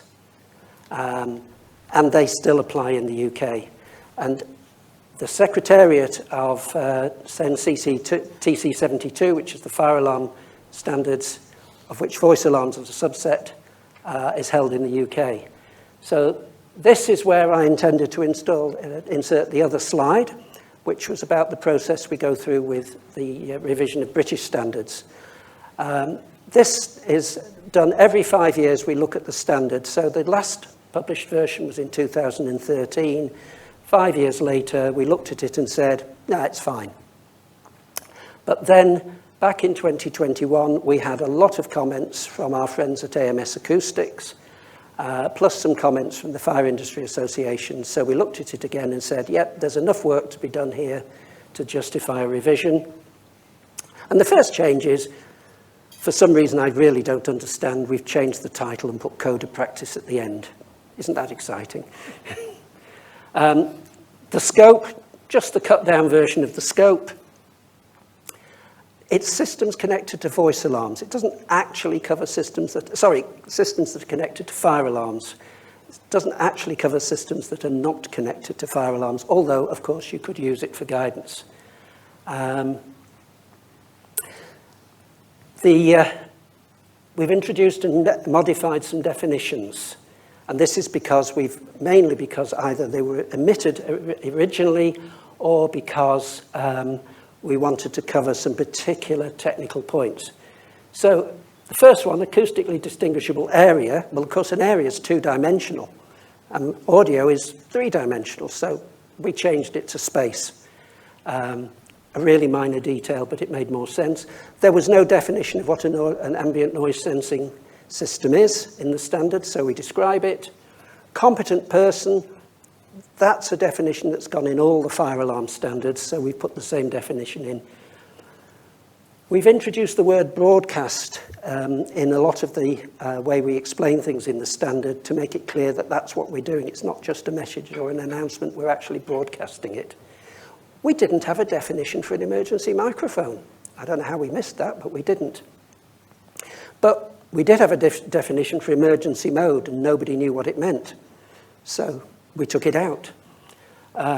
We didn't have a definition for a loudspeaker.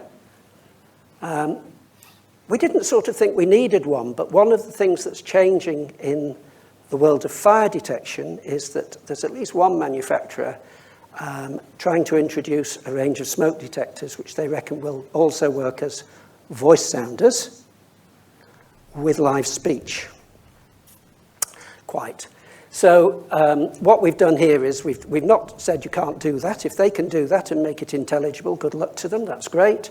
But what we have done is we've introduced some definitions to help us make it clear that whatever they do, it's got to work properly and be intelligible.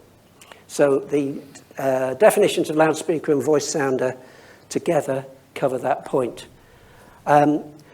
In the existing standard, we talk about a simple acoustic space for doing acoustic design, loudspeaker designs, but we didn't have a definition for that either. So we filled that hole.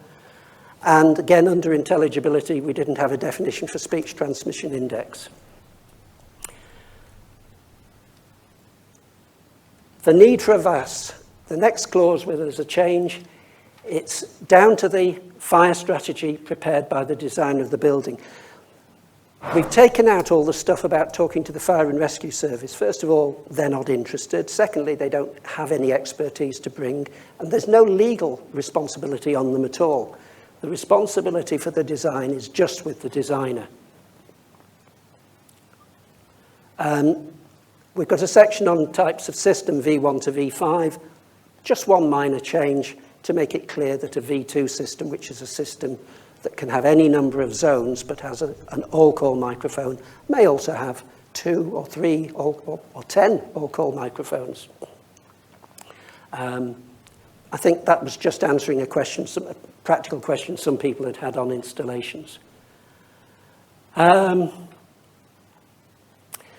Something that Mr. Smith's particularly concerned about is voice alarms and fire alarms interacting with emergency voice communication systems. Actually, I think I should be particularly interested in those as well, seeing as we also make them.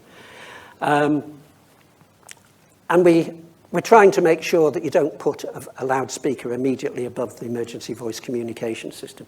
It's a difficult trade-off, to be honest, but we put some minimum levels in on, and then say basically keep it as low as you can in the area of the refuge. The reference to the purchaser in the exchange of information has gone out because the purchaser doesn't get involved. It's their consultants, their designers that get involved. But there is a strong push on bringing it to attention of the designers that they have to comply with the construction and CDM regulations. A lot of this these changes have been led by other fire alarm standards which have had similar changes, and it's just bringing things up to date with the legal landscape. This was a clause that was introduced as a result of a comment by our friend Peter Mapp, who observed that there's a lot of PA systems and sound systems that he's seeing where people will be able to access the system and make announcements via smartphones. And that's fine, as long as it complies with BSEN 5416, which of course it doesn't. We're not trying to stop technology. What we are trying to do is make sure that people don't imagine that things will work when they won't. There's a new clause about hyperacusis. This was as a result of a lady writing in, she wrote into the Fire Industry Association, the BSI, ISCE as it was at the time, and several other organisations, saying that she and members of her family had a real problem in some of the railway stations in the London area because they could hear the monitoring tone and it hurt. Now, you did some tests, didn't you, Mr. Smith? And it actually is not, it's there. I can't hear above 8.125 kilohertz at a guess. But she could. I don't know how old she was, how old her family were, but she said she could hear it. And we did some investigations, and if there's enough monitoring tone voltage on the line, then it could be considered very loud. I did some Google research, and there are people who specialize in this subject. So basically, we haven't said you can't have a monitoring tone. We've just said keep it as low as you reasonably can. Measure it, and make sure you've got it turned down as far as you reasonably can. I don't think we can make any other recommendations. There's a recommendation that,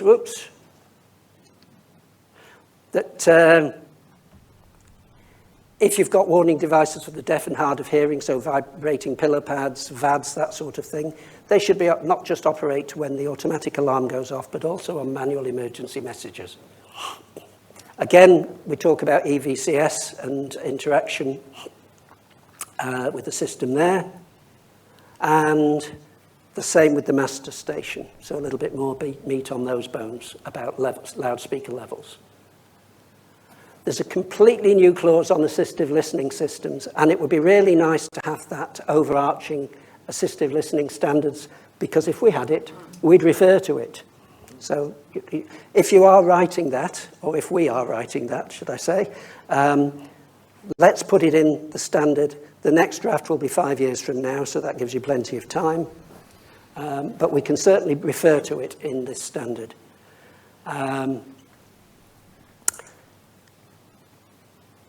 Provision to silence or override other input signals on the assistive listening system.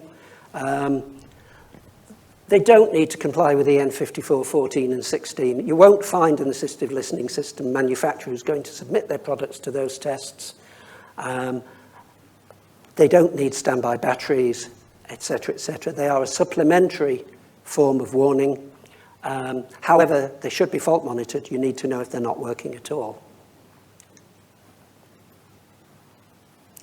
Having defined a simple acoustic space, we are able to say what you can do, and basically, even acoustic designers will still use the rule of thumb to design the loudspeakers in an office, in an open plan office. They'll still put one loudspeaker every, let's say, 6 meters, twice the ceiling height. That's absolutely fine as long as it works. So we give some guidance on the limits.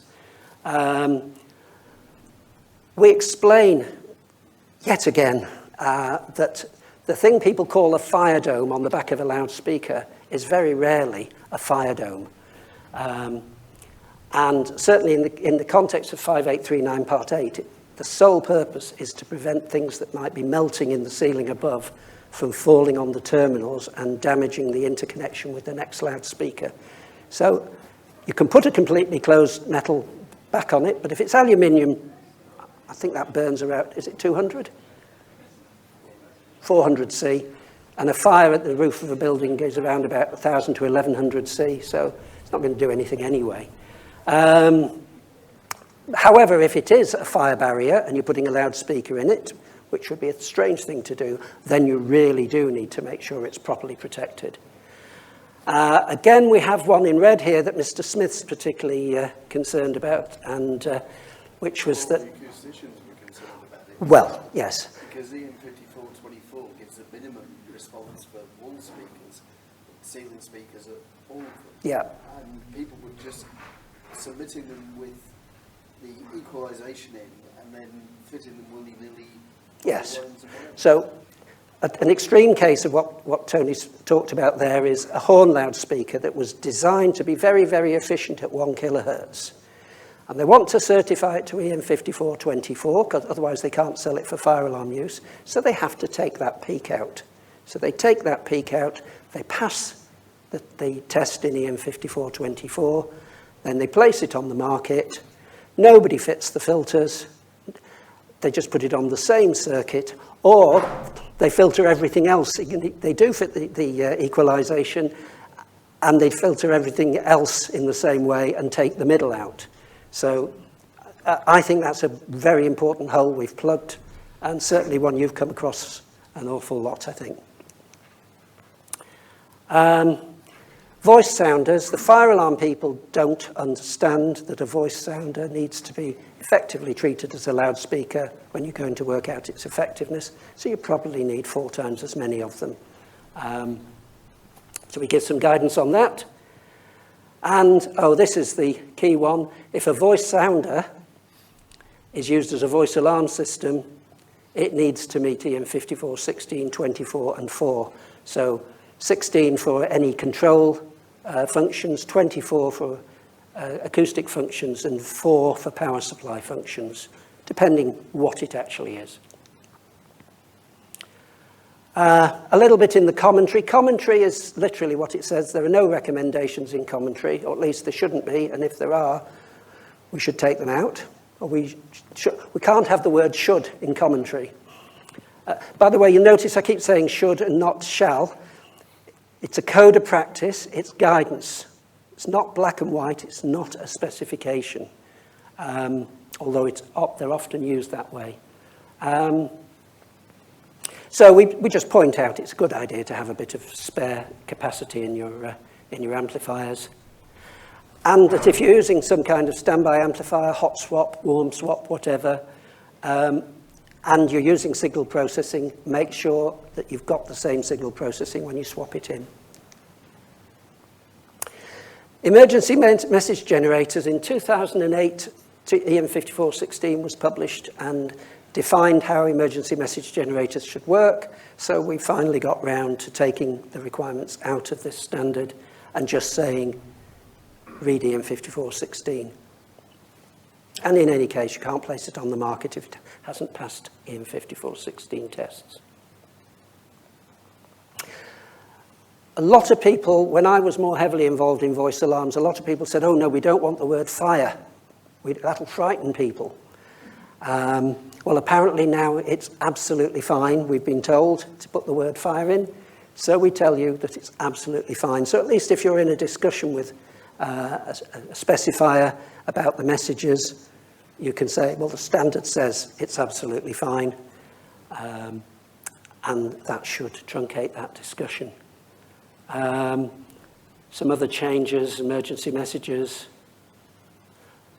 A new paragraph about the sound levels of evacuating alert broadcasts, which is basically the alert broadcasts may not be that's as loud, depends on the way they're being used. But test messages do need to be as loud, otherwise they're not testing the system. Measurements made with all the doors shut. worst case. Otherwise, other than at bedheads, where of course, sorry, there's the new note about not putting the microphone in the corner. I had this. I went to a mock-up hotel bedroom, and the fire officers were there, and they said, measure the sound level. Measured it. That's great. Now put it in the corner. And what's it like there? And I said, what? And they seriously had me measure the sound level right on the corner of the room, which, well, if you had your head down there, you were either dead drunk or dead. I don't know which. So we make it clear you don't need to, which is also taken from 5839 Part 1. Some new stuff about signal-to-noise ratios, making sure that active noise cancellation doesn't prevent functional system testing. So if you've got a very clever system that filters out all the background noise and you feed a sine wave in it, make sure it doesn't feed the sine wave straight out again. If it does, you've got to make sure you find another way to test it. We've heavily written the section on intelligibility. Peter Mapp has been on the panel, and he's in charge of the intelligibility standard 60268-16. And he's helped us to bring that section more up to date and make it more usable. We give more information on objective intelligibility. In the UK, we are not allowed by our masters to say you must have third-party assessment of the intelligibility. The assumption is it'll be okay if people walk around and go, yeah, that's okay. So we give some guidance on how to do that and how to cover the whole area. So basically, it's a cut-down version of doing proper steeper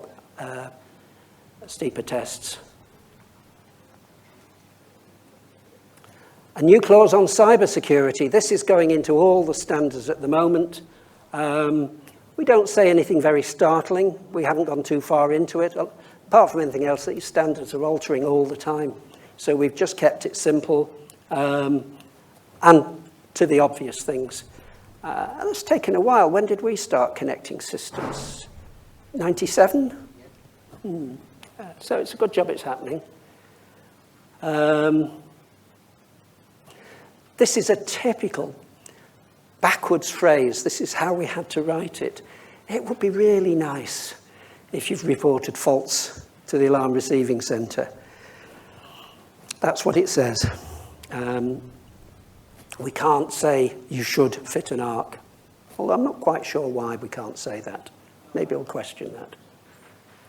And then some more detail on testing. The main change being that the non-expert fire alarm company needs to at least be conversant with, can I hear it, and what's it saying?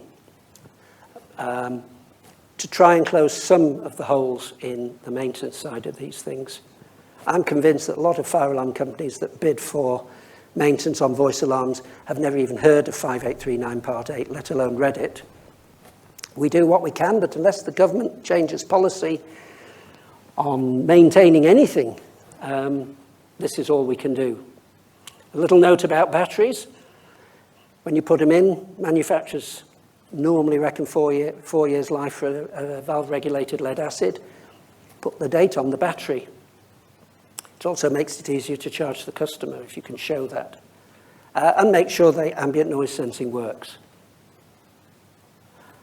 And then at 12 months, checking the standby power supply capacity, checking the ambient noise sensing properly, checking that the right messages come out in the right zones, always worth a go, that one. Measuring impedances to make sure that people haven't added or removed loudspeakers or retapped everything. And then, at the very least, doing a subjective intelligibility test and recording the results. And we've taken out the design criteria for public spaces in a hotel that was in the back, which I don't think anybody found useful. And we've, again, with Peter Mapp's help, got some design targets for different types of venues for emergency operation and some typical occupational noise levels. And we've simplified the battery calculation by introducing a new rule of thumb, which Mr. Smith here has proven, and Peter Mapp have proven to be effective, which is that there's an awful lot of silence in speech, even with the emergency, the alert signal. So you don't have to do all those complicated sums for battery calculations. He's smiling. Always a nightmare to work out the other way. Does that include the pension delays? Yes, it's the whole thing. What we did was we... Tony, have you got any... Yeah, we're nearly done anyway, so we can have a chat. And I'll probably say, when you ask me a question, I'll probably say, oh, I'm not sure, and ask him. So, because I'm... Make sure he has a microphone there. Oh, in that case, yes. Do you want to if you've got a microphone for this gentleman, please? So that's really good. I said we were near the end. It's not been published yet, but there are no more changes apart from editorial. So it's with the content developer from the BSI at the moment. He's finishing cross-referencing references to, I don't know, the wiring regs and things like that, making sure they're all up to date. Then it'll come back to me to read it and fix any grammatical things that I think I find. And then we publish it. There's nothing else to be done now, unless we spot a glaring mistake, in which case we may talk about it. Yeah? No, I don't think it'll happen that quickly. I've not had it. February next year. Yeah, I would think so. Any questions? Having got him a microphone, you need to make sure we ask him some questions. We also need questions for the...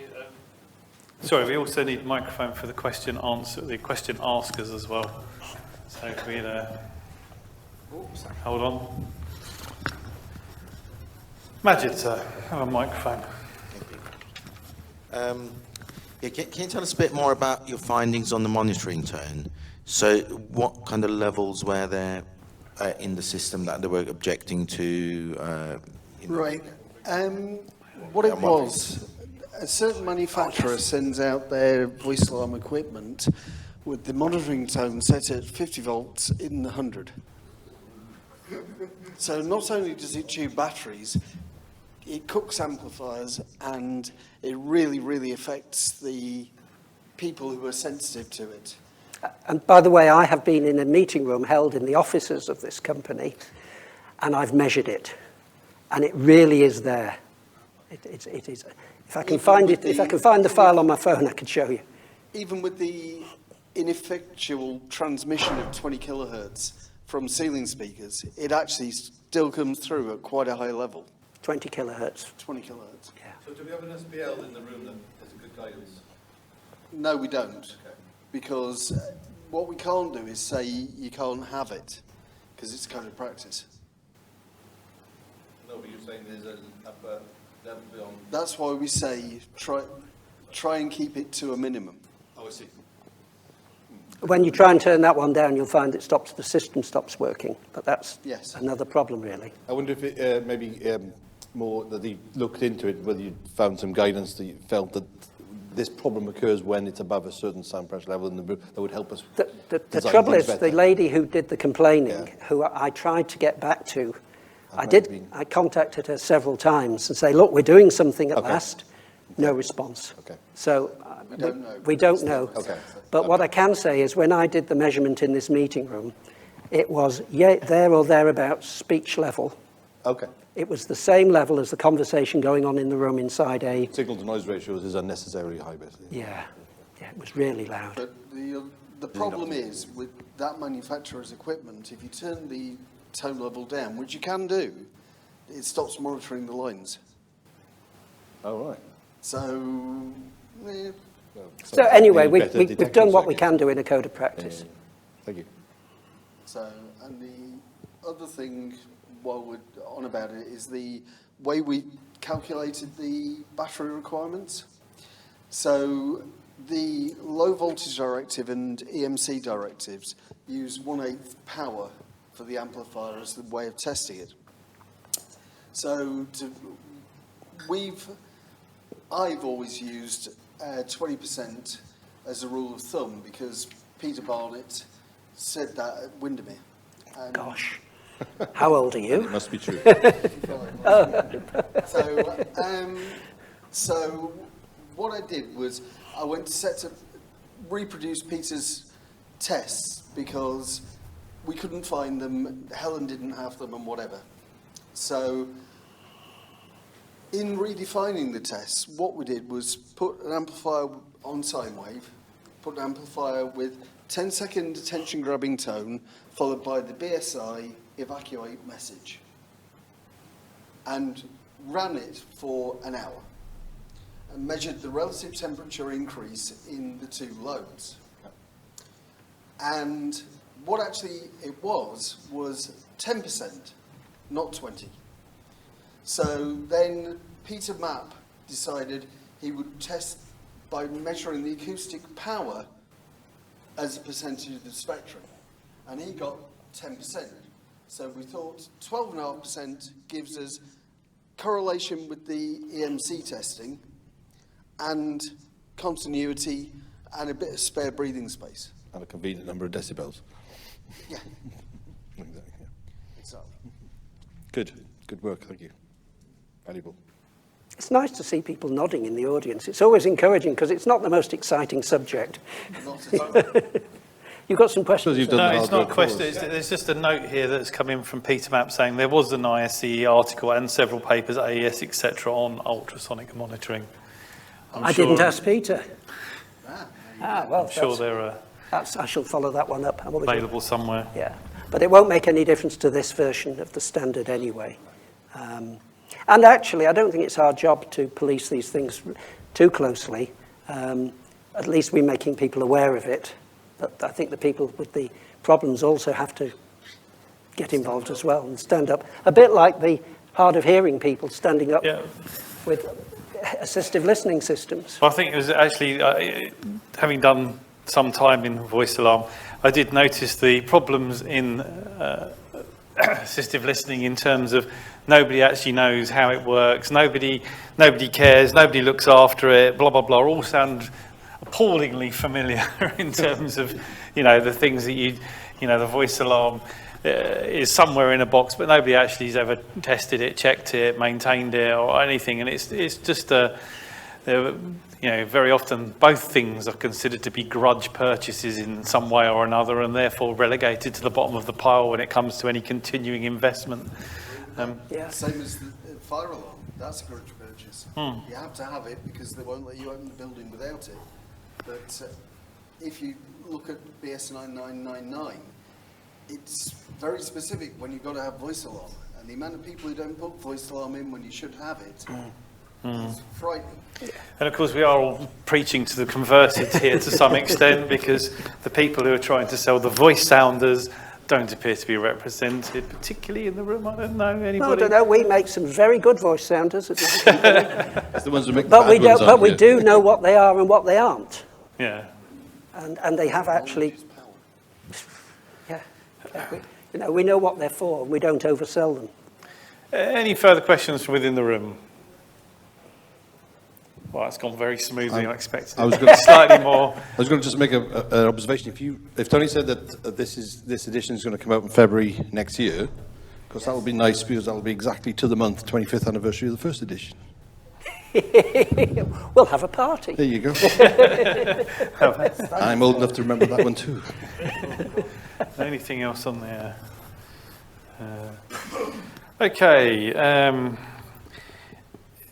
Is there any thought on single point of failure with regards to systems with single routers? I mean, I imagine routers, they mean single voice alarm controllers. I'm not sure what they mean. I'm not sure what they mean. I think what they're saying is, in an era where you have to have 2 loudspeaker lines and 2 amplifiers, or whatever, but is it always okay to have one voice alarm a little bit of controller? history here. From the fire alarm point of view, a voice alarm system is a better form of fire alarm sounder. Instead of being a coded message, it actually tells you what it means. So it has to be intelligible. My mind's gone completely blank. What was the question? Well, it's about no single point of failure. Oh, single point of failure. Yeah. For a fire alarm, thanks, Majid. For a fire alarm system, even though fire alarm panels have 2 or maybe 4 sounder outputs, the requirement in a building with only one sounder circuit is that there is literally one wire goes all the way around the building.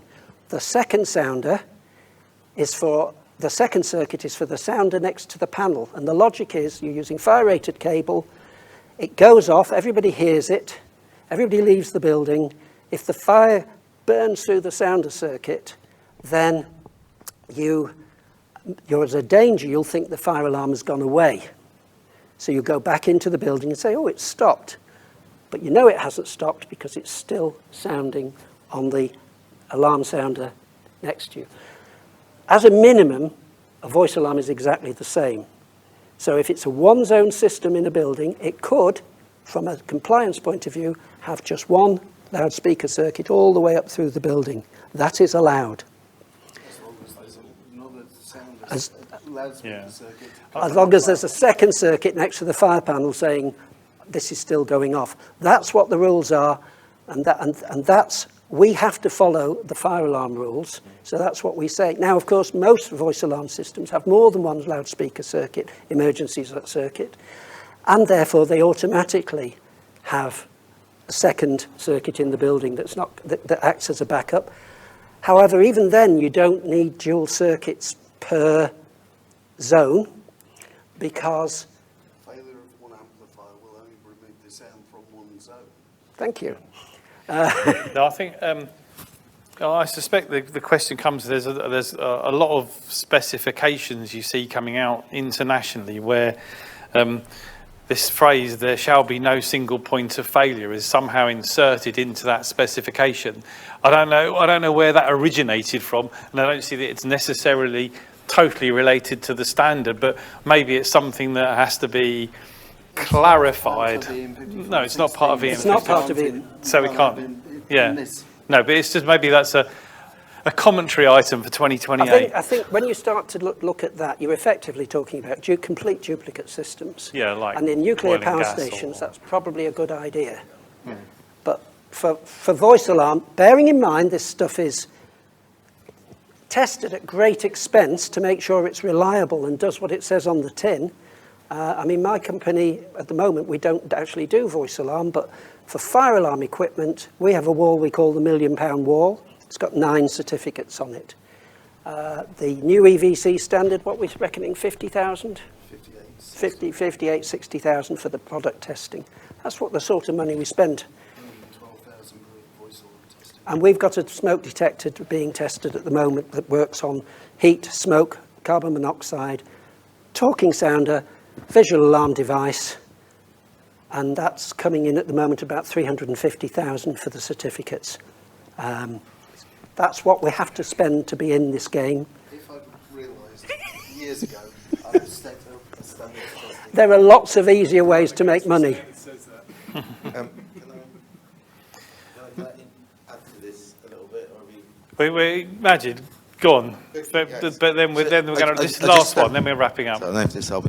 I just wanted to say, there's a lot of papers on this by people who design high reliability systems, and quite often duplicating things isn't the best way of increasing reliability. You're better off putting that same money into making the one product more reliable. It's been proven over and over again by people who design this. I think that's absolutely right. And when people run 2 cables in the same path around the building, and they've completely missed the point. And when people say, oh, well, I've got an office building, I'll take the A leg down these offices and the B leg down these offices, that's not particularly helping either, because if they lose an amplifier or a circuit, they've lost half the offices. So, yeah, I'm glad to hear that one. Lovely. Thank you. Okay, thank you very much, Andy. Thank you very much, Tony. And to my... We're going to take 5, and then we're going to move on to our final presentation. So please don't drift off too far, because we're not going to go for too long.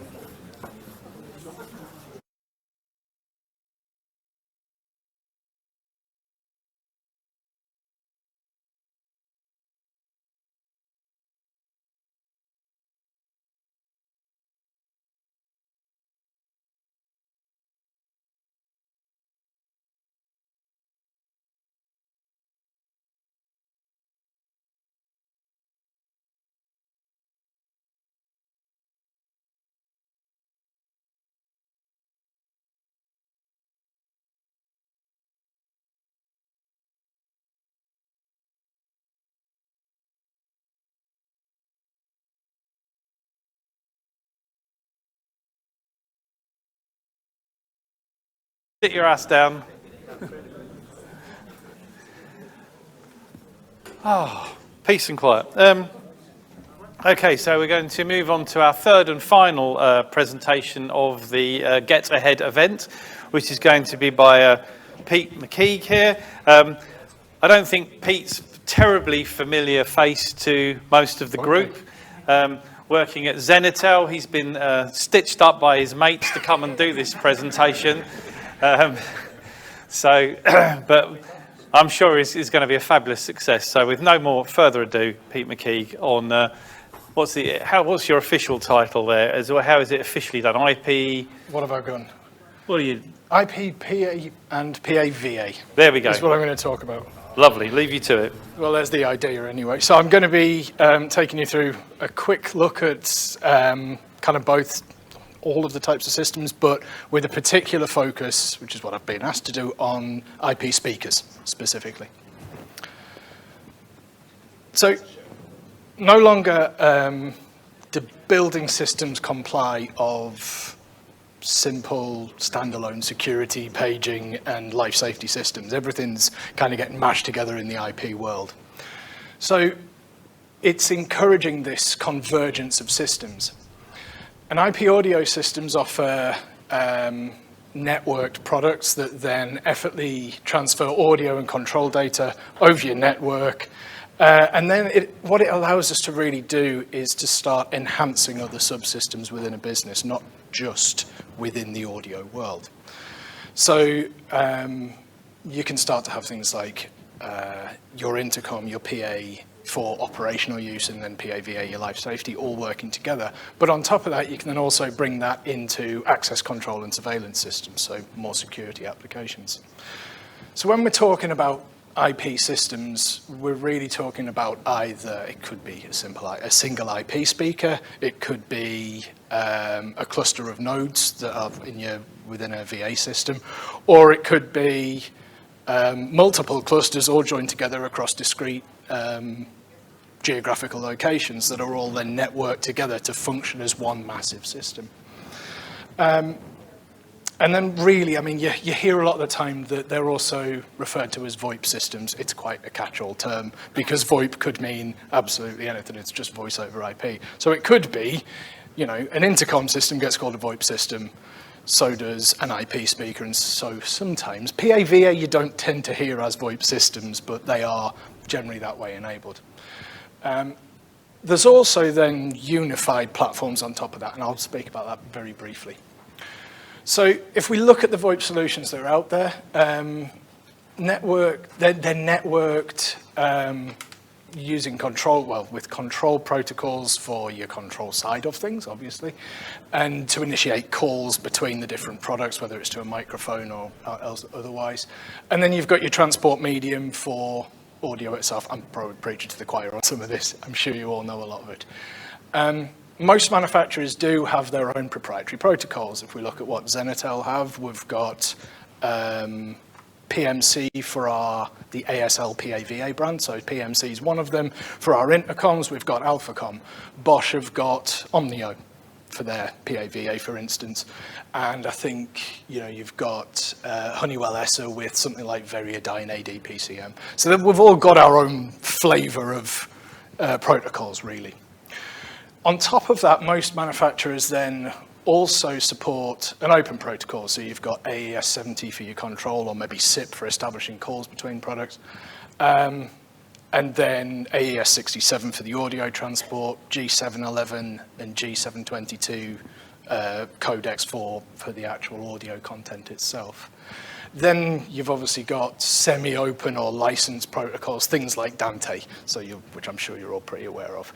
And then those are then usually supported by a manufacturer or a number of manufacturers. And it really depends between manufacturers what's supported by everybody. There's no standard in that respect. So the benefits of IP audio solutions overall, they do offer a number over kind of analog systems. Obviously, as with any of these, audio is the actual audio performance is paramount. What IP audio systems really do is it allows us to start effortlessly sending hundreds of channels of audio over standard Ethernet cables with that kind of perfect digital fidelity. On top of that, you get some of the interesting features like automatic voice control or automatic noise sensors, that kind of thing. And the ability to push out your EQ settings and any delay settings out to the entire network pretty much from one centralized control point. They also tend to be very scalable with the ability to combine different products. So like I said, you could have an IP speaker on its own, or you can scale up to numbers of IP speakers, or you can have a single node and go from there. So that can be, as I say, across, physically disparate buildings as well, because you're going over those different networks. Some manufacturers themselves specialize in the more PAVA side of things, and others are going to be generally like your IP speaker manufacturers are more focused on maybe the operational and security point of view. So again, how they view their system might fit into different market sectors. But either way, you can usually find something that'll work together to give you pretty massive scalability across different zones. I think as well as that, there is a question of sustainability that they answer. So firstly, we were talking a minute ago about single points of failure. To a degree, you can get rid of some of that with an IP speaker because you're not having a centralized controller, for instance. The IP speakers generally act as their own controller, kind of, and then scale in unison on top of that. You've also got some, I guess, reduction in cost of ownership by being able to get rid of specific speaker wiring. You can just use relatively cheap Cat5 cable and some audio switches. And then on top of that, I think with the more PAVA side, the larger scale systems, when we look at those, you start to get modularity within there. So you already having, for instance, amplifiers with amplifier cards in. Or I think Toa as well do, you've got an amplifier with a module in that becomes plug and play. So if you take that which, that could be done within the analog plane as well, but you can then start to scale it up about the fact that it's all coming from one single control point in that respect. It's all networked together. You can just move audio wherever you need it to be.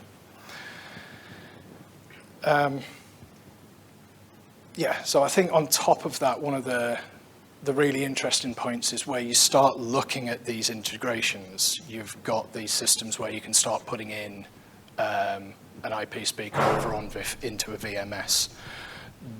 By reducing the kind of numbers of separate systems you've got, you can start having some quite feature-rich and quite complex building systems overall with more single points of integration, so you're reducing that complexity. And then on top, you're also then kind of combining all those other things together to add extra context, particularly into something like a security system. So you can start adding interactivity into, take a VMS. It's normally a relatively reactive system. You see something on a camera happen, and then you do something about it, usually with a physical interaction. With adding these kind of systems in together, you can start doing that in the audio domain, so you can have a live call that goes out to a specific, you see something happening on the camera, you make a call directly to that zone, or you don't do that. If you then go the other way, where you have microphones built into those products, like IP speakers again, you can have two-way communication built in. ONVIF Profile T allows that kind of thing. So you can then bring communication going the other way, where the person you've asked can then respond. So now you've started to limit physical interactions, which keep the actual security staff and the staff within the building a little bit safer by being removed from having to get out there and deal with people. If we look at them for life safety, there are, as I'm sure you all know, a number of IP-based solutions that are already on the market. The modularity that I mentioned and the interoperability tends to vary between manufacturers, but by and large, you can scale your solution as you need to, and it can stay relatively easy to maintain regardless of which manufacturer you're using. Most manufacturers do suggest that you kind of pay particular attention to the network switch design and overall network robustness for life safety, particularly because you're dealing in a world where you're trying to keep people safe. So you do need to pay attention to network audio as part of the critical path, really. And currently, I think before we go on to IP speakers, it's quite an important point to make that one of their biggest limiting factors is that they're not currently part of an EN54 system. That refresh, I've been told, is underway. It's likely to fall into EN5433, I think, which is going to be self-powered systems, speakers even. But right now, yeah, IP speakers they're not really there. So, where do IP speakers shine? They're really intended to offer simplified, robust, and cost-effective coverage for small areas or areas where you need granular zoning. So maybe in this room, you could have a couple of IP speakers would cover just this area. You might want different content in another meeting room, but still want to be able to, from the front desk, talk directly in there for paging, for instance. So an IP speaker could be good for that. You probably wouldn't try and cover an airport an airport concourse with individual IP speakers, and we'll get onto the why in a minute. Most manufacturers offer a range of speaker types and offering varying degrees of intelligence features. I've already said about AVC. Not all manufacturers include that in their speaker ranges. But either way, generally in terms of the speakers, you've got usually a horn speaker, a cabinet speaker, and a ceiling speaker. So you've got those kind of basic covered. There are varying flexibility of call types and protocols used across different manufacturers. Being an intercom company first, Zenitel are mainly SIP-based. We've got our own flavor of SIP, our own protocol. And then we also include multicast. Other people just include multicast. Some do everything as well, so it really depends on the different manufacturers as to what call types they will establish. And then, as I say, you've got varying degrees of system scaling and configurability depending on manufacturer, from a single speaker that might just be plugged straight into a VMS system over OnVIF to edge systems where one speaker it kind of acts as a mini server and it controls out other speakers up to hundreds with some manufacturers. Or it can also be added as an extension of the 100-volt line system. You can upgrade your 100-volt line speakers by pretty much ripping out the transformer and sticking a kit in. So that's one of the benefits of them. Applications and use cases, as I've said, they are mostly operationally focused. So you're talking about messaging, keeping everybody informed and secure. People management is another one on there, where you're really trying to get people to where they need to be. How you do that might be through a VMS, it might be through a people management system themselves. And you start getting messages that are much more kind of pre-recorded and triggered from that other system. So it might be something like, follow COVID directions, please move to counter 7, or smoking is prohibited in this area. So then you're starting to use that application, and again, it's speakers adding context to the other system is really what it's about. And then perimeter and asset protection. I've said the word VMS a bunch of times already. That's kind of what it's all about. You've got a combination of either pre-recorded messages that can be triggered from those systems, or you can have live messages and just jumping in. I mean, it's a PA system ultimately. So the benefits of these solutions are really, it's the simplicity of them.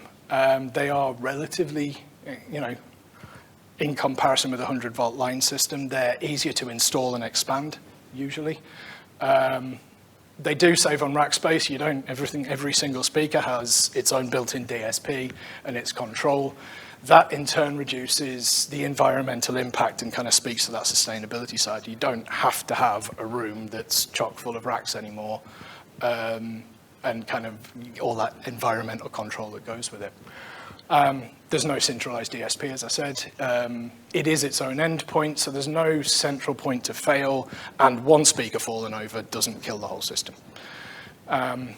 There's granular paging, and that, like I said, it's very easy to do.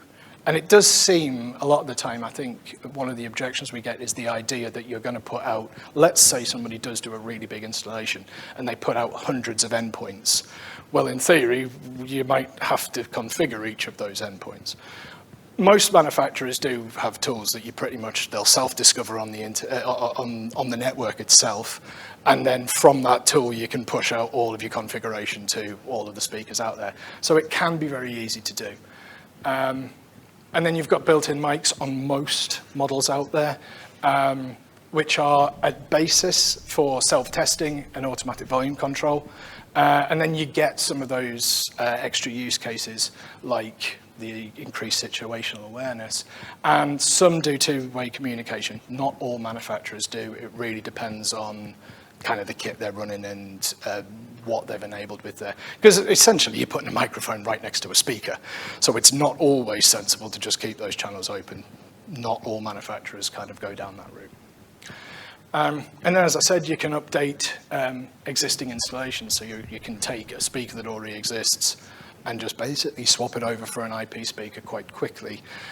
Or you can upgrade an existing, like a legacy PA, by just adding the kit. A lot of the time, it's all most of the IP kits need is an 8-ohm speaker, essentially. So pop the transformer off and chuck a new one on. They do have some challenges. They tend to be limited by distance. So you've usually got to be within 90 to 100 meters of your switch.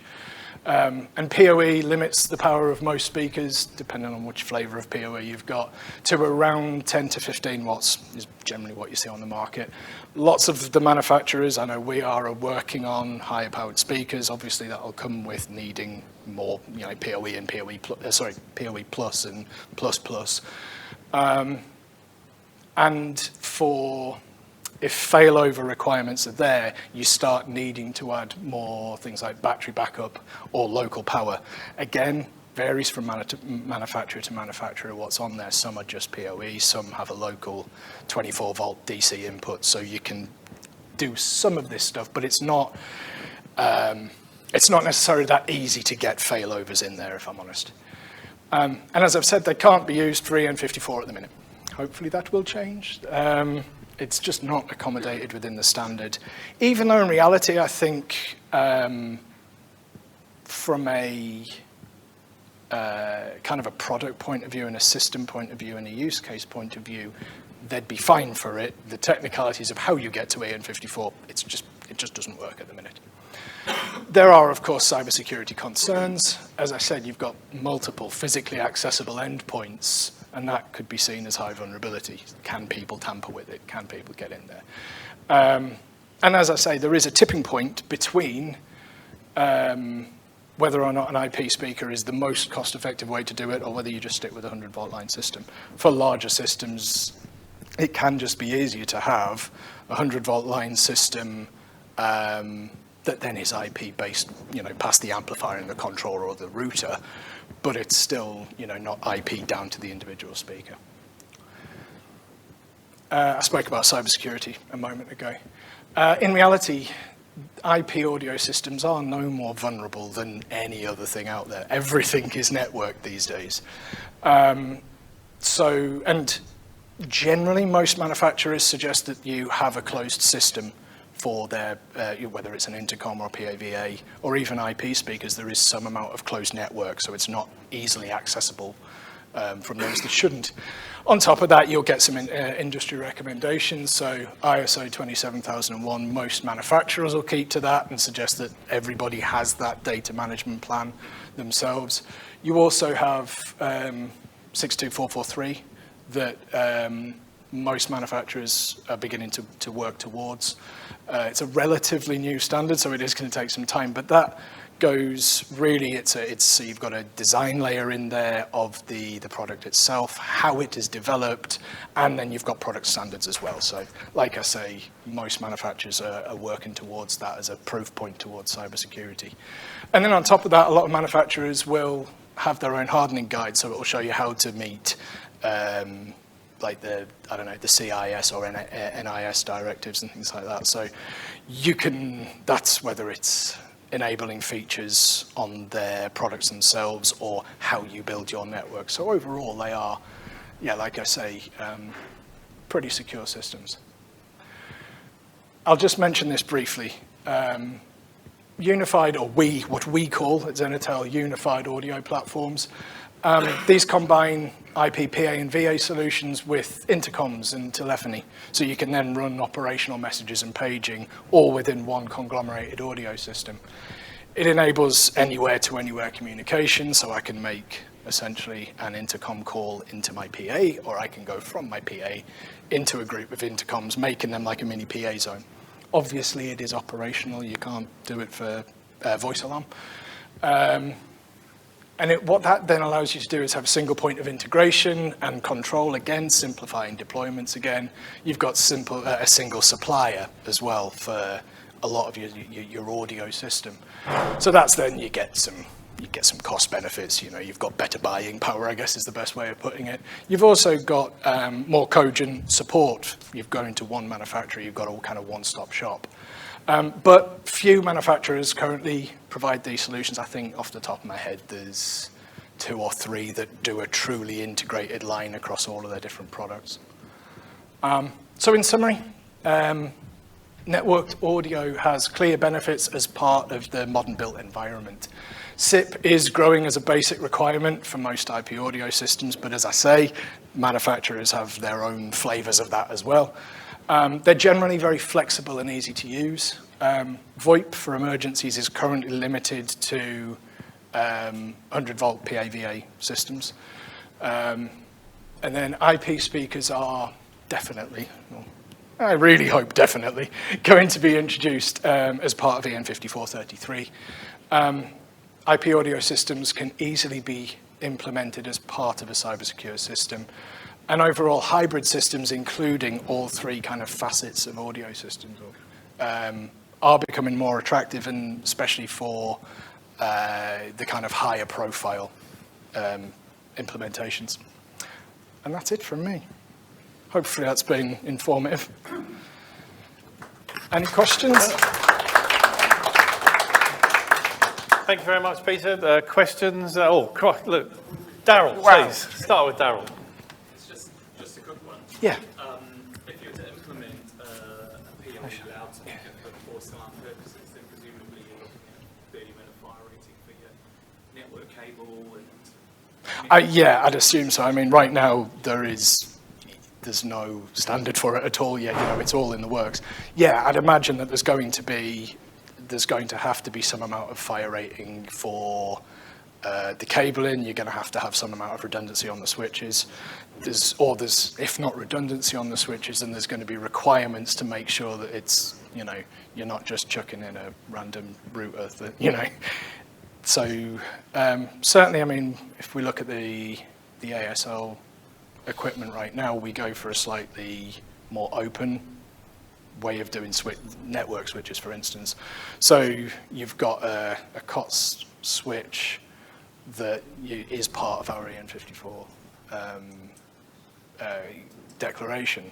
Other manufacturers do other stuff. They've got their own switches and their own built-in power supplies and things like that.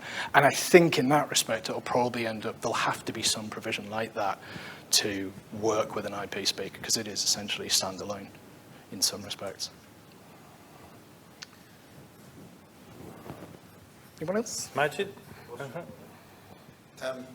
My question is, on these hybrid systems, is there any compliance issues, or is there going to be any compliance issues in putting voice alarm on the same network as, you know, normal PA and intercom and everything else? Not being involved in writing the standard, I don't know, if I'm honest. But what I think at the moment is it's about the use cases. Right now, you can have, as long as it doesn't get used for emergency notifications or anything like that, then you can have the two things coexisting. So in that respect, I don't think it's going to necessarily change. I think some attention is going to need to be paid to how you define those two states of the system, I guess. Is it just is it PA or is it VA? That kind of thing. Yeah. Andy Scott at the back. I've evidently said something contentious because 5 hands I think just it's shot because up. we're talking about standards quite a lot. I feel like Andy's... No, that's brilliant. I'd love to hear. I'm on the committee for Yes. EM54. Oh, brilliant. 16 and 24 and 33. One of the biggest problems is the construction products regulation. Yes. And the fact that in 2016 a building in Ireland fell down as a result of aggregate that didn't work, didn't do what it said on the tin. Somebody sued the Commission, and since then the Commission has effectively made it impossible to update or produce new harmonised standards. Right. And we are 11th on the list. Fire alarm devices are 11th on the list to get it done. So even if we do, it's going to be a while, is what you're saying? The only thing that is happening is there is work taking place on a non-harmonised standard. Yep. For active loudspeakers. Yes. But that's mainly concentrating on the phased array type. Oh, okay. On the phased array aspects. Yeah. But I don't think it's right to say that you can't use them because there isn't a standard covering them. The problem is demonstrating to your client that you've... How it fits in. And I would say that the answer to Majid's question is, you can do what you like with the VA system, as long as it's still a VA system. At the end of the day, yeah. In other words, you can put a PA or a music system onto a VA, but not the other way around. No, absolutely. And that's certainly the way we see it at the minute, yeah. I think within some industries, some market segments, industry being one, a lot of the time EN54 isn't applied. I'm not going to say doesn't apply, but isn't applied. So in that respect, you start seeing, and I'm maybe speaking outside of the UK as well, across a lot of Europe, we see a lot more of those hybrid implementations where we've got something like an intercom server that's got a bunch of either networked amplifiers off of it or IP speakers. And that's taking some life safety elements in there, but they're kind of grouping it in as operational PA because of what where they kind of delineate between what is... They don't use voice alarm generally, for one thing. It's tones or radio or some beacon or something else. So there's a lot of the times where you've got a system where they want to add life safety messaging in, but it doesn't fall under EN54. So it really depends on also like what the actual customer wants out of their built environment as well. Paul, sorry. Thank you. It was actually going back to Darryl's point, and it's quite minor in comparison to some of the other things we've talked about since, but with the IP speakers and the PoE, as I understand it, the maximum sort of cable length you can run on that is, what, a couple of 100 metres before you have to put another... It's 100 metres, yeah, 90 to 100 metres. 90 to 100 metres, so it suggests that you're going to have a lot of PoE switches in the field as part of the critical application. Absolutely. Which they're obviously going to need power supply, dual power supply to them, and they're going to need monitoring and so forth. And that sort of, I mean, I know we have distributed PA systems, but slightly different to having lots of small... Yeah, no, absolutely. And like I say, for VA, that is going to be one of the biggest challenges, how you get that redundancy and how we do that in practical sense. Power? That switch? Well, no, modern building has ITC switches that deliver the Cat6 cable around a building anyway. With the PoE part? Oh yeah, the PoE and the 100 metres thing are two different. Okay. Yeah, the limitation's more on data fidelity at the, data rates for audio. Throw a little use case in here. So, please. I've actually used a bunch of PoE loudspeakers on site. Not as part. We're not VA. It's just part of the PA system. Mm-hmm. But what we've been able to do really well is a meeting room that is on the same PA circuit as the corridor, as the toilet. Yep. We've been able to make that space into a video conferencing space, utilising the installed infrastructure in there to add these speakers, create a little zone and do that. So being able to kind of evolve the space has worked really well. Yeah, and that's what they're great for. I think as well, things like we see a lot of use cases on, and we've got projects out there that are on things like metro stations now. Normally it doesn't necessarily, again, EM54 is not applying, but you've got a small remote station in the middle of nowhere where you can't just chuck a load of equipment cabinets in. You have to do something, and it's a lot easier to find a good way to hide a switch, a small switch, and hang a couple of IP speakers off of it rather than trying to get an amplifier and an equipment cabinet and all the cooling there in the middle of what is essentially a field. That they're really good for that kind of thing. Daryl again? Well, just for we'll come to you in a second, Brian. Just for the ease of passing the microphone around, Daryl had the upper hand. Yeah, I think that comment about being able to use, say, for a meeting room, has, also sustainability credentials associated with it. Obviously, having a video conferencing loudspeaker combined with a public address loudspeaker, not having to use two pieces of kit. Absolutely. Dubbing up cables and stuff. But that whole active loudspeaker thing, I mean, obviously, we've got, you just walk around here, half a dozen rail stations that use active loudspeakers as part of their voice alarm system. But, there's loudspeakers like HoloPlot, which have, the ability to throw sound very little losses, which may be attractive to use in a voice alarm situation. Again, pretty new, unproven technology, et cetera, But there really does need to be work in terms of acceptability for active loudspeakers in voice alarm situations. It's more of a statement. And I agree with it, but I'm a manufacturer, I would. I think it'd be nice to think that the struggle for acceptability was actually going on, that we were trying to raise and encourage thought, development, practical implementation of new technologies and that side of things to actually, as an industry, rather than try and skim along the bottom of minimum compliance. It's a much more interesting part of the environment for us to all be working in terms of moving this technology on, and it's definitely going to come. There's no question. I think you're right. I mean, 7827 says where you need high power, high directivity loudspeakers, you don't need to be EM54. And I think that what you want to be is satisfy yourself. You've got a very safe, redundant, robust solution that won't fall over when you need it. Yeah. Well, I think the V5 opportunity to risk assess your solution is there if you're feeling keen. So, can we go back to Brian at the back there?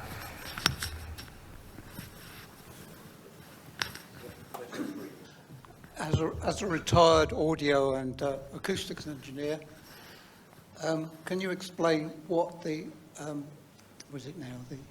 IP kit consists of for the 100 volt when you...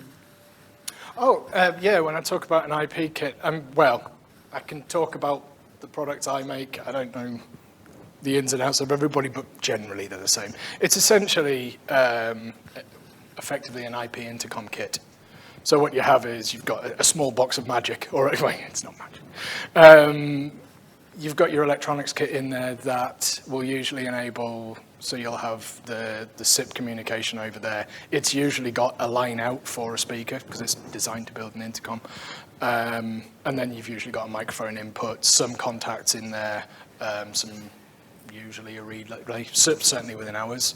And then what other manufacturers do depends on, I guess, what they want to do with their price point, what they're really trying to offer. Some of the other manufacturers is literally just a box with an RJ45 on it and like a line out. So it really depends on what each of the manufacturers sees for the added value and things like that. And obviously you've got a wide range of price points for these products as well. If you just want it to go IP to noise, then you've got a product that does that. If you want more complex features like AVC and things like that, they're going to be at the other end of the scale.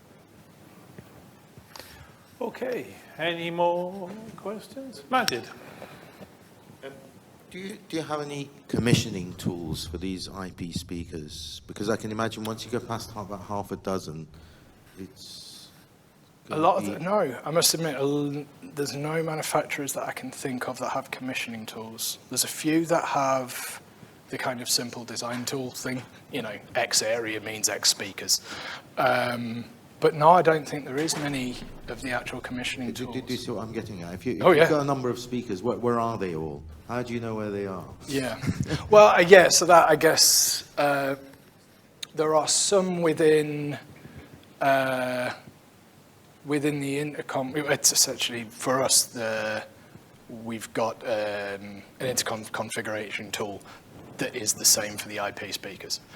So that you'll see individual IP addresses and MAC addresses. How you then map that into the physical world is kind of on the designer, and would normally recommend that they have that there as they install. But it can be, yeah, it's a perfectly valid point, because it can be really difficult to see, especially if you've got your MAC address or your IP address written on the back of the speaker that's now in the ceiling. It can be quite a challenge. So yeah, it is definitely worth us thinking about. Thank you. John. Just a comment, really. That's right.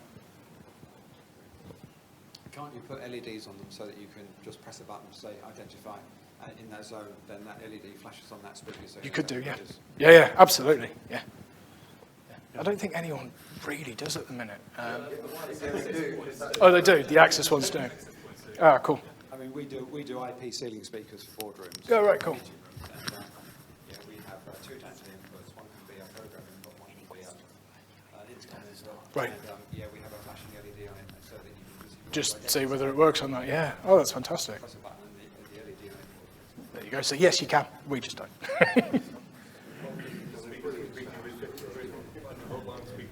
Yeah. Okay, so I think we, in keeping with 2:15 finish, we're coming towards the end. Any round of applause again for Peter?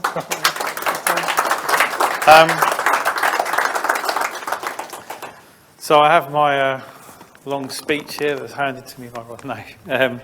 List of people I need to thank. Obviously, first of all, our presenters, Peter, Russell, Andrew, other Peter, Andy, Tony, if I gather he's gone. Very big thanks to Darryl at Borough Happold for hosting us here today. Fabulous venue, much appreciated. Round of applause for Darryl, please. Very welcome to be here. Thank you very much. Our AV team, Dan Fantarini, putting together everything else. Okay, I can't read that one, Roz. Jordan. Oh. No, before Jordan. Transact Technology Solutions, yes. Scrawly handwriting. Thank you very much. Thank you. And our live streaming operator, Jordan Ashley, BSB Sound. And of course, can we just add Roz to the list for putting in a lot of effort putting all this together. I actually got a text message from someone who didn't come today, and he said, "Oh, I saw your LinkedIn post this morning. I really have liked to have come to that, but I didn't know about it," which I sometimes find sort of like slightly mind-boggling. And I think we try really hard to encourage people to come. So I think the key feature is next time we do one of these, please spread the word as far as possible and encourage people to come, because it's nothing worse than thinking that you've put all this together and still somebody who might have wanted to come wasn't able to come because they didn't know about it. So thank you very, very much for everybody who's attended. Thanks for those who've made the effort. Thanks to attend in person, because coming to London is a challenge. Thanks equally for everybody who's, enjoying it from home or their office. Thank you very much for your perseverance in staying with us today. And with that, we're going to move on to having some lunch, which unfortunately we can't share with you guys who are not here, but I'm sure you've got your own arrangements. So thanks very much.